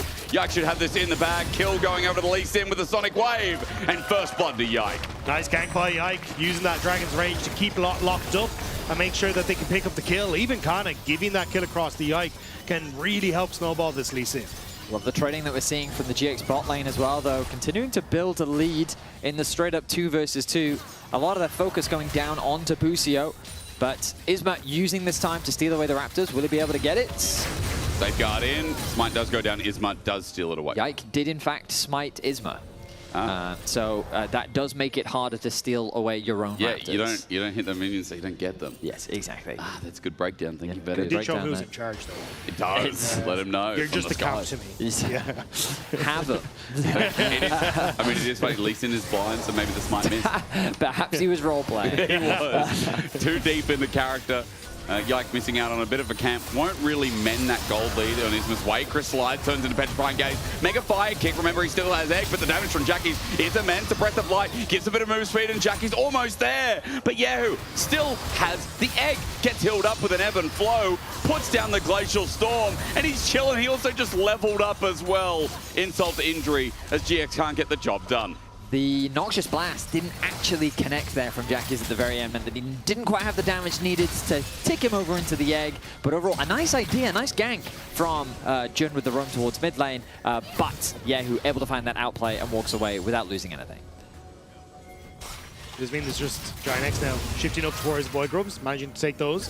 And I'm curious now, because that's a lot of pressure that Giant X have continuously put in towards this mid lane that hasn't really netted them anything. Like, you can see what the game plan is. Like, you do have at least a little bit of a CS lead for Jackie's, but not been able to break Yahoo's passive or really do much until, I was about to say, his flash comes back up, but he's playing up with fire a little bit here.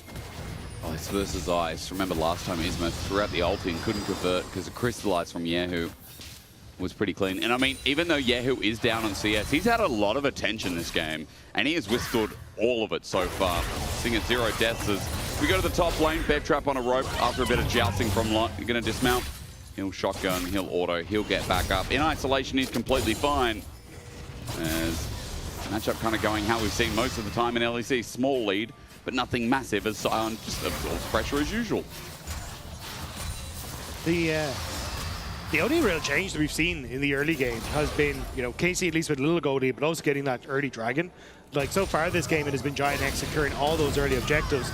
But KC, thanks to Lee Sin, able to at least get the first one, but we're not really getting as much of the early pressure you'd expect out of this bottom lane to enable that. So I'm curious now what happens with this next dragon in 50 seconds. Well, resets are going to come through. Gold will be spent. I don't know if we're at the point yet where items will be finished. I think we're still in that component stage, as the gold income is still relatively low, so it looks like nothing's going to be completed just yet. Plate, though, on the horizon for Jackie's. Nope, not enough. Plate in the top lane, though, so Lot winning there. Resets will need to come through from both top laners. They do have teleports available. Will this be a massive dragon brawl, or will this simply be a kind-hearted exchange? Only time will tell. Yes, it will. Because time has to increase in League of Legends. It's 11 minutes in. Okay, I don't think time increases, Jake. I mean, it does. Technically, it goes up, as in... I think it moves forward. Yeah, but wouldn't that be an increase? No. No. Okay, do you think if you walk forward, have you increased or decreased I've at all? increased my steps forward, yes. Okay, the number of steps has, sure. Yeah, but what's that got to do with time? But I've also increased my distance. Vedius, well, we're out of time. Yeah, you need to stay on track. Petrifying Gaze. Yike walks away. And now with the ulti from Kana, it layers down on Jackie's two-man decimating smash. Kana at the front line, the kick dragon's right for the disengage. Yike doesn't get the job done. Lot is in the background with a jousting, a bear trap into 5. He's going to dismount, running back, wants to remount, but a culling in his face is an execution. Giant X got caught out, and it was Jackie's with the attempt to stop time. Jackie's keeps trying to make the plays, but unfortunately, they're just not quite working out for him. KC, they backstep. until they just mow over Giant X in the fight. So we look back and it is Jackie's with the flash ulti. Nice effort, good reaction there from Yike with a quick turnaround. But even if he had connected, it only would have been onto one person. A good kick away comes through from Yike to separate Noah from the pack. An even better ultimate comes through from Buso in that choke point, connecting onto 3. Lot is then isolated as the rest of GX cannot follow up. He ends up dropping as Kalis picks up a kill. I just we're lucky. Now just lock in. Yep. We'll say it's a good catch on the Bucio there. Bucio ulti there, Vedi, because another form of disengage. They never really got their chance to pull off any kind of early 5v5. Giant X caught out a bit. Dragon goes down, KC with 2. And the game continues to be pacing out really nicely here for Coming Core. As remember, all that attention through mid hasn't net anything. The attempt at plays from Jackie's hasn't net anything. And there is a 1k gold lead right now in jungle. I will say for Giant X, though, they're doing a superb job when it comes to vision. There was a war that just died over by Yike's Wolf Camp, and you can see how much vision control they have in the enemy jungle. So, okay, maybe into egg crystallized under tower with the Flash Frost. Jackie's caught out in the eye of the storm. What a punish, what a solo queue. Yahoo on the inhibitor, look clean his flash over from Noah into the Severum. Culling is a mismatch in angle. Noah gets out, he has to burn his flash as well. An attempt from Giant X, while an outplay masterclass in the mid lane. It's starting to feel desperate for GX as Yike turns his attention to top lane. No charge available. Decimating Smash catches out mid. Shotgun. Here comes the unstoppable onslaught. Lost caught midway. The shotgun won't buffer. And Yike under turret sends him down.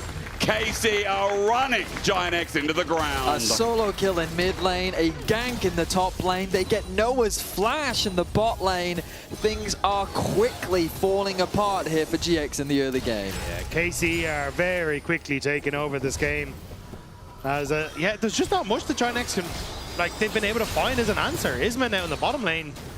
But even then, Kalista has flash, cleanse, and Noah's very low. I don't know if you really want to commit to this. I think Isma's been doing his best wherever he can. He's been trying to find ganks. Oh, got him. Oh, he'll find down another. Bucio, you're right. Maybe for the ulti as well. Permafrost comes out first. Ulti at melee range. Aquafrost flex away from Bucio. Gets out over the wall. Make a fire kick. Well, not going to reach. Isma the counterplay with a Sonic Wave from Yike. He's in trouble. Once again, Giant X are thwarted. They can't get a foot in the right direction. Chun for the disengage, but when are Giant X going to get a play to work? There just wasn't any way for that to work. Noah had already been sent super low, and Kalist just popped the bone plating right before they started that engagement. So he was just out of this. And then it's kind of just done and dusted at that stage. Like KC just picking up 5-0 here. It feels like GX are getting more and more desperate. Noah walked into this melee range. Yike gets in. And Noah goes down. Right now, they're getting schooled. Okay, I feel like Yike is earning his Lee Sin pass. He is. He queued to a minion, warded over the wall, safeguards into kick. They get the kill onto Noah, and remember that Noah burnt his flash bot lane trying to get a 2 versus 2 kill. 6-0 now the kill score. It is a one-sided affair 15 minutes into game 3. It's looking like a repeat of Versus. It's looking like a repeat of KC's journey in last spring as well. Our top 3, it's so funny. We went through this regular season of so much changing, of vitality in the top, of these new heroes. How far can Na'Vi go? What can Giant X do? But we just return to the scene of our top 3 is KC, MCoy, and G2. I do feel like the story has been a little bit different for Giant X, though. Like, I think it's easy to look at what could be the result of Maybe now as well. Inferno Moonlight Vigil. Kana unleashes, flashes forward onto Noah. Kalist can do it too. 3-0 on the Lucian. This Aphelios is not working out. Really hard for me to praise Giant X after just watching that live. Sorry, Dag. Really difficult. But I was just gonna say, I think it's like Giant X have actually like improved across several moments, right? Like Isma and Jackie's, I think, really stepped up this split. I think their mid games have been significantly better. So while like the end result might be the same, I think people would just look and go, they're fourth. I really do think like that doesn't tell the full story of what Giant X have been this split. I mean, this roster, they wanted to do better than last year, where they found themselves permanently in 5th, and to their credit, they have. They're back-to-back 4th. You know, they just sit outside the top three. Oh, hang on. Got to get through the egg first. Yikes coming in to save Petrifying Gaze. Only a slow grounder for now. Over that Miasma, it's a trouble as Isma gets blocked by Yike. The ulti runs into him though. They might have a kill. Safeguard away. They're first in the game. Jackie's flashes over the Flux Frost into the egg, but they need a little bit more. TP for the Safeguard. Kana coming in to help. Giant running away as Lot sits in brush. Still no kill, but an Anivia egg down for the potential of Drake. Double decimating smash to get through Kana is a big job. He's stalling. He's just stalling. He's buying time, waiting for the Lee Sin to get back with the rest of the team. Yike is at a quick base. He's healed up, and now they're looking for a charge in mid. They're trying to cut off Kalist and Busio. They go up instead. Isma challenged through the movement speed. Arctic Assault waiting onto Kalist. Maybe now. Tidal Wave blocks the play. Kalist getting low. It's Twin Fang up. Twin Fang and Jackies gets the first kill of the game for Giant X. Busio gets low. There's another one. Lot has an angle. He sets it up. He's kicked on back as GX with 5 had the numbers and into Kana. They will be slowed down to get the next kill, but they've opened up their chances in game 3. Nice picks from Giant X. KC overextend, and off of that bot lane pressure, they turn it into mid lane, and now they get the dragon. Good use of the miasma there from Jackies to prevent any sneaky steal coming through from Yike. But it starts with a bot lane play that converts into this attack. I had to laugh here because it looked so awkward for the Gled going miles away from the engage, but they did create a successful collapse. Kalist has nowhere left to go. He doesn't have his flash available, and that means that Jackies can shut him down. A nice injection of gold for him. They take out Busio as well. A kick is not enough to help escort the bot lane to safety. And so KC end up falling short. Lot will secure 500 assists here in the LEC. Congratulations to him. And GX have shown a sign of life here in game 3. Much more can they get? Let's track what they actually took from the last fight. I think it was Yike with his flash, if anything. However, it doesn't feel like that was much more, but a bit of gold. Dragon stacking stopped. And, you know, positives again. It has been hard in this series to really bring out the positives, but this feels like since game 1, this has been the biggest one. To be fair, the team has gotten both the first 2 dragons in both games so far has lost the game. So maybe that's all the Giant X are playing for, you know? Okay. Maybe they just kind of hold on and hope to punish some of the stakes, because that was an overextension from KC, right? Like, they overplayed their hand on bottom lane, and then they tried to overforce the play on mid, not really respecting what Giant X were doing. And we saw in KC's last series against Na'Vi where that actually did come back to bite them. So we'll have to wait to see if Giant X can continue to find these little moments to fight back. Anivia has no flash, that's worth mentioning. So Yehu is a viable target, as Callista's on that border as well with his flash up in about a minute's time. KC deep in enemy jungle territory and looking for a little bit more information. They're going to be spotted out on a ward as defensive from Giant X as they look here to clear and match the pressure being added. Busio's positioning is, a bit awkward. Chris is set on out. Busio going to send out the tidal wave. It's a 3-man. Moonlight Vigil misses here. Charge through the crystallized, but already KC have retreated. Unstoppable Onslaught, that much better. Finds a pig. Decimating smash. Finds 3. Breath of Light to get Isma out of dodge as a culling. Layers down the line. Giant X running for their lives here, trying to stay alive in the LEC Spring. KC have done a good job forcing them out with the health bars. Baron has also just spawned. I think this is a great Baron call. You know that you've just sent Isma back to base. It's going to take him time to get back out onto the map. However, Jackie's still healthy, pushing out the middle wave. Aphelios right behind him as well. GX should try to contest this. They have the HP bars. They've got to wait for Isma to get in range to have a real smite threat, though. They're hesitant to face check as our observers highlight for us how much GX can actually see. Isma needs to get in position. Does he get the ward down? It was kind of slow. Arctic Assault 3K. He's slowed down. Yike kicks him out, jumps back in. Still, Isma had a chance. So close. Good effort. Nice try, but it's not enough. Baron goes down to Carmine Core. The flash decimating smash out of range. Giant X still with the tail between the legs. As Lot will run in head first. Yike looks for an angle yet again. He went in deep. Safeguards out. This guy is weaving in and out. Dodge like a ball. Jump in like a wrench. Something about the reference from Dodgeball I'm sure Yike listened to before this game. Yeah, dodge, duck, dip, dive, and dodge was exactly what Yike was going for. And I think really showcasing the changes to the safeguard on the Lee Sin, the fact that he could hop with the 7-second cooldown across all of these different wards really worked out well from there, because it looked a little dicey. But yeah, Patches McAdams will be proud of that one. That smite was close. The fact that Isma got into the pit, you're right, Hysterics, that was a chance for Isma, a very close one that Casey will snuff out. They'll extend the gold lead ever so slightly, but now the siege has to begin. The wave clear from GX is not too bad once Jackie's returns to the lane. And you've got to remember, the Lucian doesn't have the longest of range. He's got to rely on that dash to be able to hit out these towers, but he takes a chunk back from the GX side. They are defending well for a team that's down. Petrifying Gauge, flash in. Kalisz gets out though before the miasma. Kind of really the only one caught. Booster sends out the tidal wave. Giant with 4. Remember, KC are holding their own with 3. That's the advantage here. They've got an Nivea top lane, decimating smash onto Isma, enables Kalisz, and with the culling as well after the Aqua Prison, it's great. Unstoppable onslaught again, all into Isma, but they turn it around with the Glacial Prison. Jackie's runs into 3, though his team's left him. I don't know if that was the play. Sun setting up with Yehu coming in for the flank up from the top lane. Isma also falls. However far Giant X think they can go. KC end their chances there. Jackie's had nowhere left to run. Yike was behind. He'd already invested the flash. There was nothing in the tank. He tries to take one with them and lost. Still fishing here for Yehu. Over the Crystallize. X still up and available. In 1v1, this should be fine. Flash Frost though. Lot's going to flash over the wall. Flash match by Yehu. Away from the bear trap on a rope. Getting him out of Kled is the biggest challenge, I would say, is Kalisz is running forward. He's going to take him off the bike.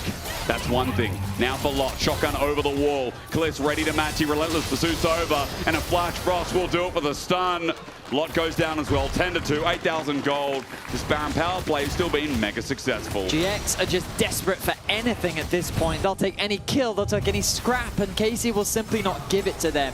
GX 4 versus 3. Think they can get something. The first bubble from Busio is good. His positioning is far back, offering what support he can. A clutch heal to keep Kana alive. And then this second bubble onto the Casio once again means that KC can outplay, out-navigate, and they end up finding the kills they need to stop the re-engage from GX. I do think, though, we're seeing a similar story to game number 1, where Jackie's is kind of putting this pressure on himself to make plays that don't feel necessary.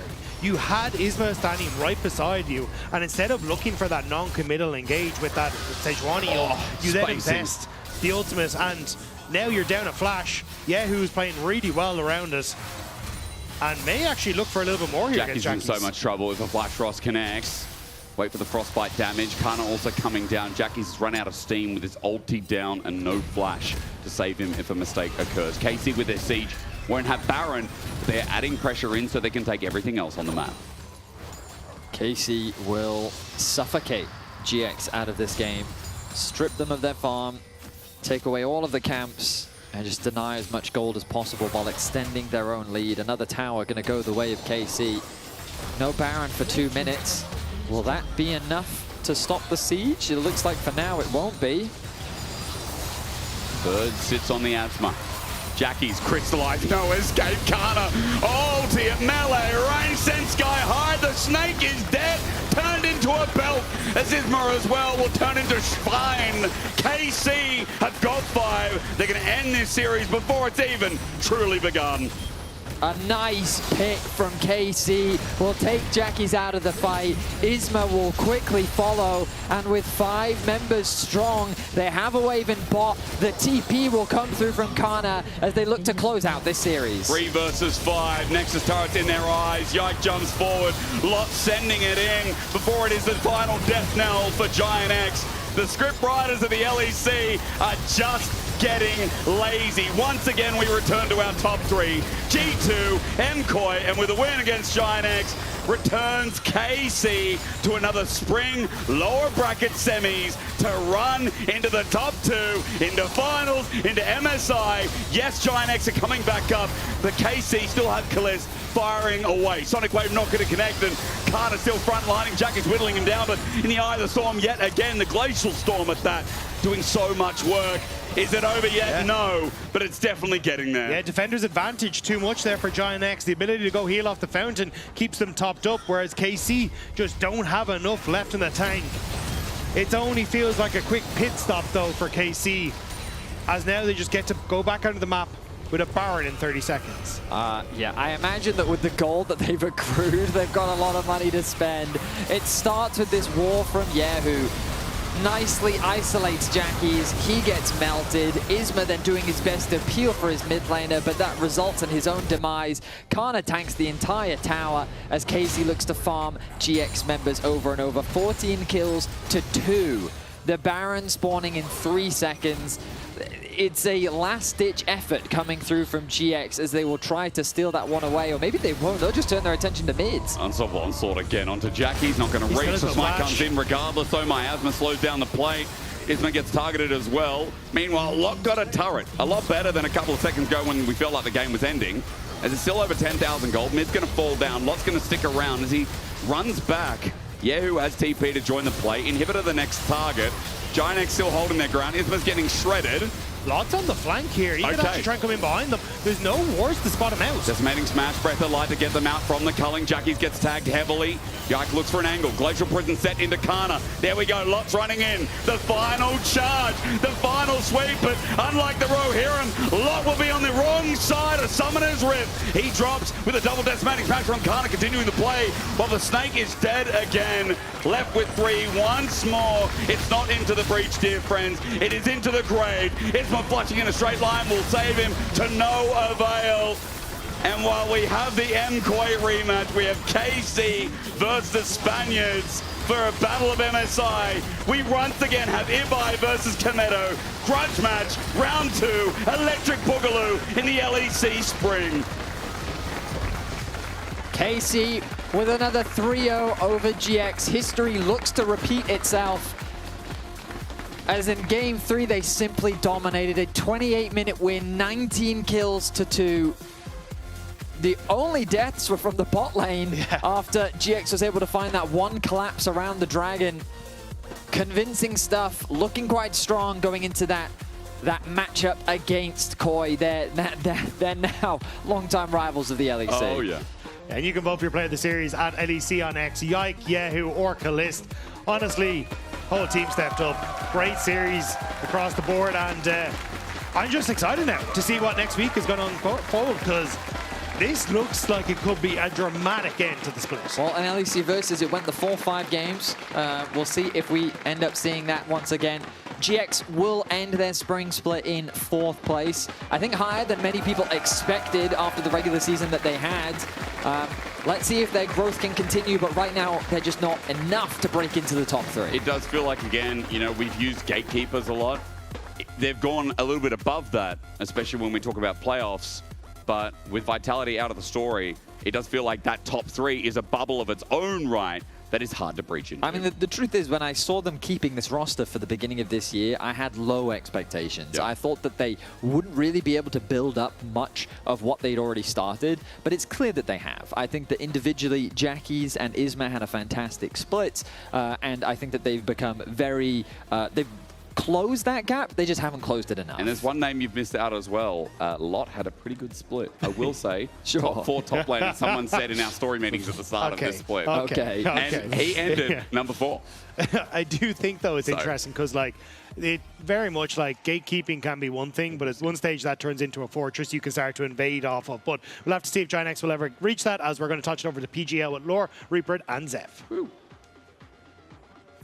Thank you so much, guys, and Reaper and Zeph for joining me. It's kind of like the class council before the last exam with you two, the coaches. So thank you for joining me for this.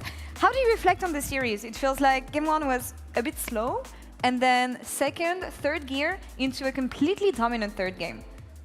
Yeah, I mean, first game, Yehu was too excited to play the match today, right? So he used his flash for nothing, and then dive top, which is it was a disaster. But still, bright side is we still control the game, and we still know what to do in the game, right? We are not losing the game flow. We are just keep going, and then game was looked more cleaner after the game 2 and 3. So yeah, so far, feel like we work hard to improving our early games and visions and lots of areas in the game because we lost against G2 multiple times right now. So we want to match them with the perfect conditions, right?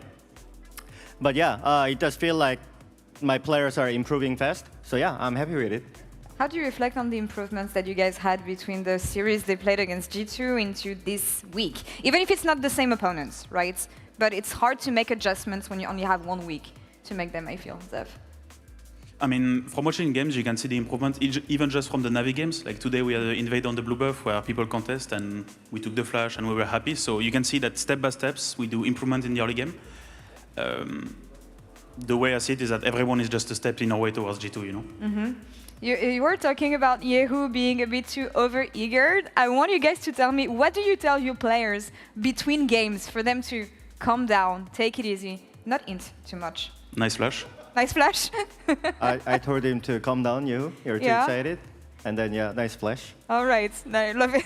I mean, you want to have aggressive players in the end, I feel. So, and it's been working for you guys today. I know that, Ripard, you said in Madrid that there's a lot to work on for the players, but also for the coaches. So I'm actually interested in knowing, what do you guys have been working on as coaches? Yeah, I told Jeff to every day you talk too much. That's true, by the way. Okay. So I have to control my... You when I get stressed, or even in general, I like to talk, so I just to make sure that when I speak, it's relevant, right?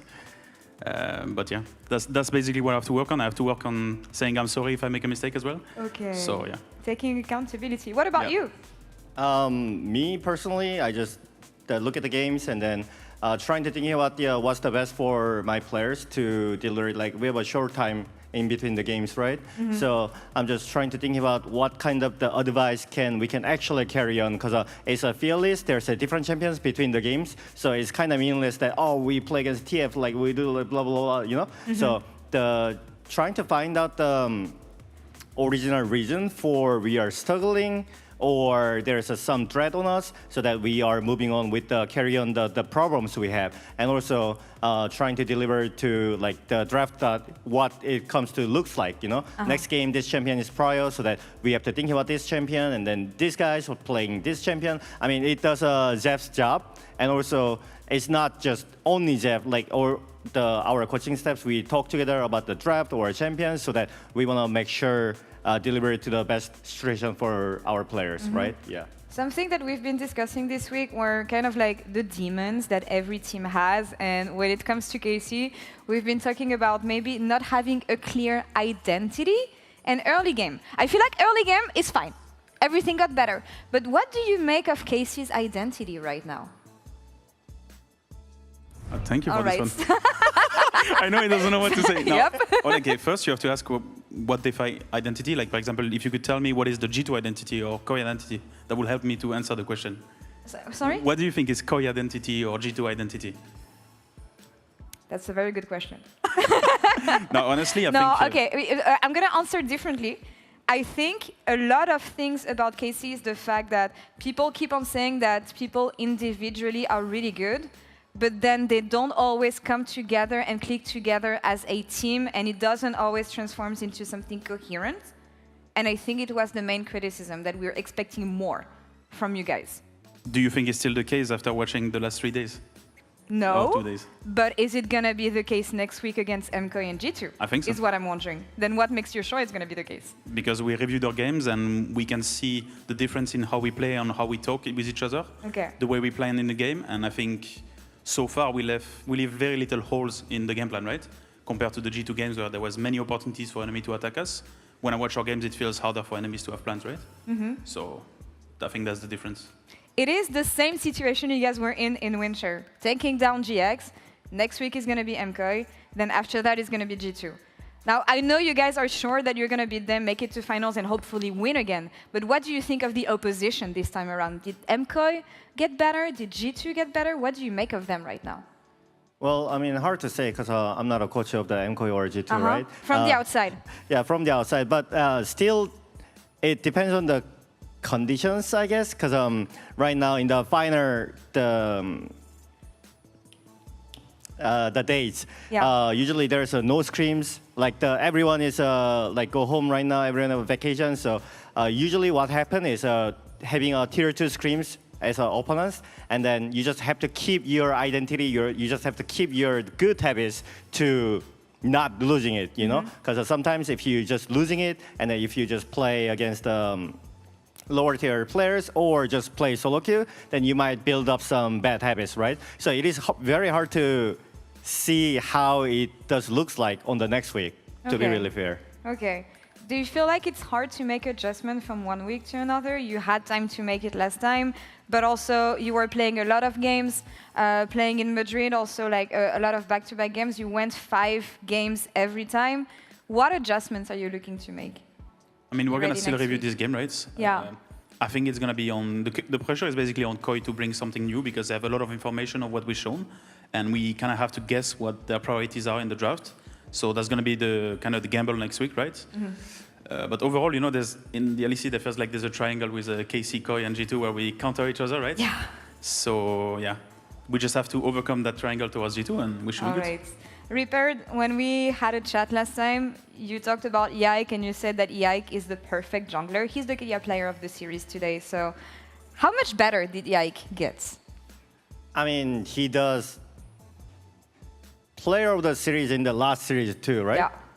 Yeah, I mean, he's still perfect jungler. And Jungle then diff. his Vi is, I believe, right now 9% win rate or something like that. Yep. In this season. That changed.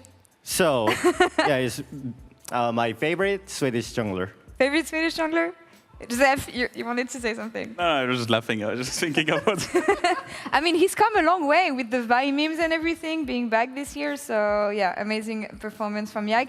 Before we go, I wanted to ask you guys questions about your players individually, because I poked you about the KC doesn't have identity and everything, and okay, that was kind of a low blow. But I want to know about players specifically. Who do you think is the most improved player this year?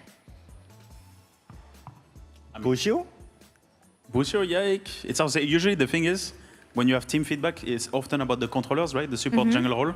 So as a coach, it's very easy to feel like they are the one changing the most, right? Okay. But I think everyone, like, just even thinking about Kana, you know, the way he talks in games, it's small steps compared to other players, but it's still very important, and he helps tremendously for the team in that way. So it depends what you value, right? Okay. Yeah, I'll say Alan still, because when we first time met, he was already perfect like teammate. He's a very nice guy, and then he is very talkable, likable guy, right? And also, right now we're working on lots of pressure on the Alan right now, because all the visions, or the jungle fight, or the bottom river fight, or the like lanings and stuffs are kind of on him, but he soaked that pressure well, and also he shows the improvement to everyone, like not even just the coaching staff, like to show to the fans to how he can play better, right? So I would say Bush have really great performances nowadays, and yeah, very thankful. All right. Who's the most volatile player? I think we're looking at mid lane. No? I mean, I would say Kalist. I would say Kalist. Okay. Simply because of the way he plays aggressive, so it's high risk, high reward. So I will go with this. All right. Who's the most disciplined player? I would say Yehu. I mean, apart from the flash, right? But I would say Yehu. Yehu, okay. Who's the clutch player? I think they can. Depends. It's kind of like Kanna, no? Kanna Okay. Nar, yeah. Kanna Nar flash is pretty good. Okay, that's what I had. Perfect. Love it, guys. Thank you so much for joining me today. Best of luck next week against MKOI, hopefully against G2 if you guys want to make it to finals. We will see you next week. And that's all for us here. G2, as we know, is waiting in the final position. And next week, we're going to be live for the final weekend of LEC Spring Split. Ready Check is going to be on Saturday, and it's going to start at 4:30 CESD. 30 minutes of Ready Check, and then we'll have the games at 5. Until then, have a great week. Rest well, hydrate, be nice to each other, and we'll see you next time.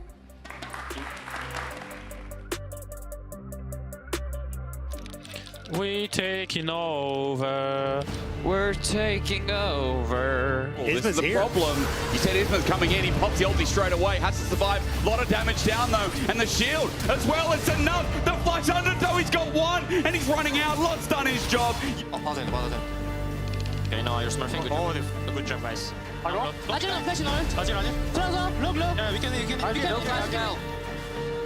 Main ult! Okay. Just keep focusing on the plan. Holy shit! What the f are you doing? Talia, no flash now. Double shield. Nice. Talia, no flash there, okay? Oh, nice. Oh, please. Watch out, Talia. I have Shine in time. Chill. Oh, I killed. Holy f***, if I didn't kill him. It's fine. I'm gonna double yes, sir. Yeah, I'm TP mid. Yeah, go. Has flash. Has flash. Flash. Is it? Out of here. One person, that's good. Yeah, out of here. No, I didn't think they would see me, Jackie, sorry. Told me they. And you can see how much vision control they have in the enemy jungle, so... Okay, maybe there. Crystallize under toe with the flash frost. Jackie's caught out in the eye of the storm.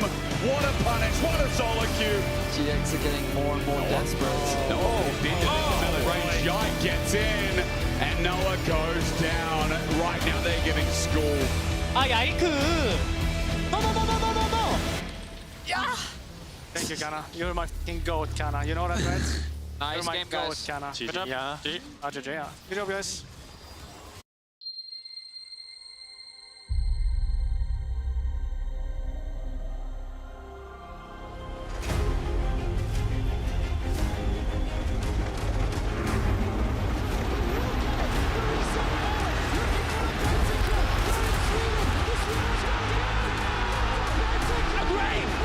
G2, the perfect teammate! They take it all! Korea just know how to blow G2 apart! He runs in there with just one, he kills it! Oh my god! Claps! Everybody! You know the story, you know the legend!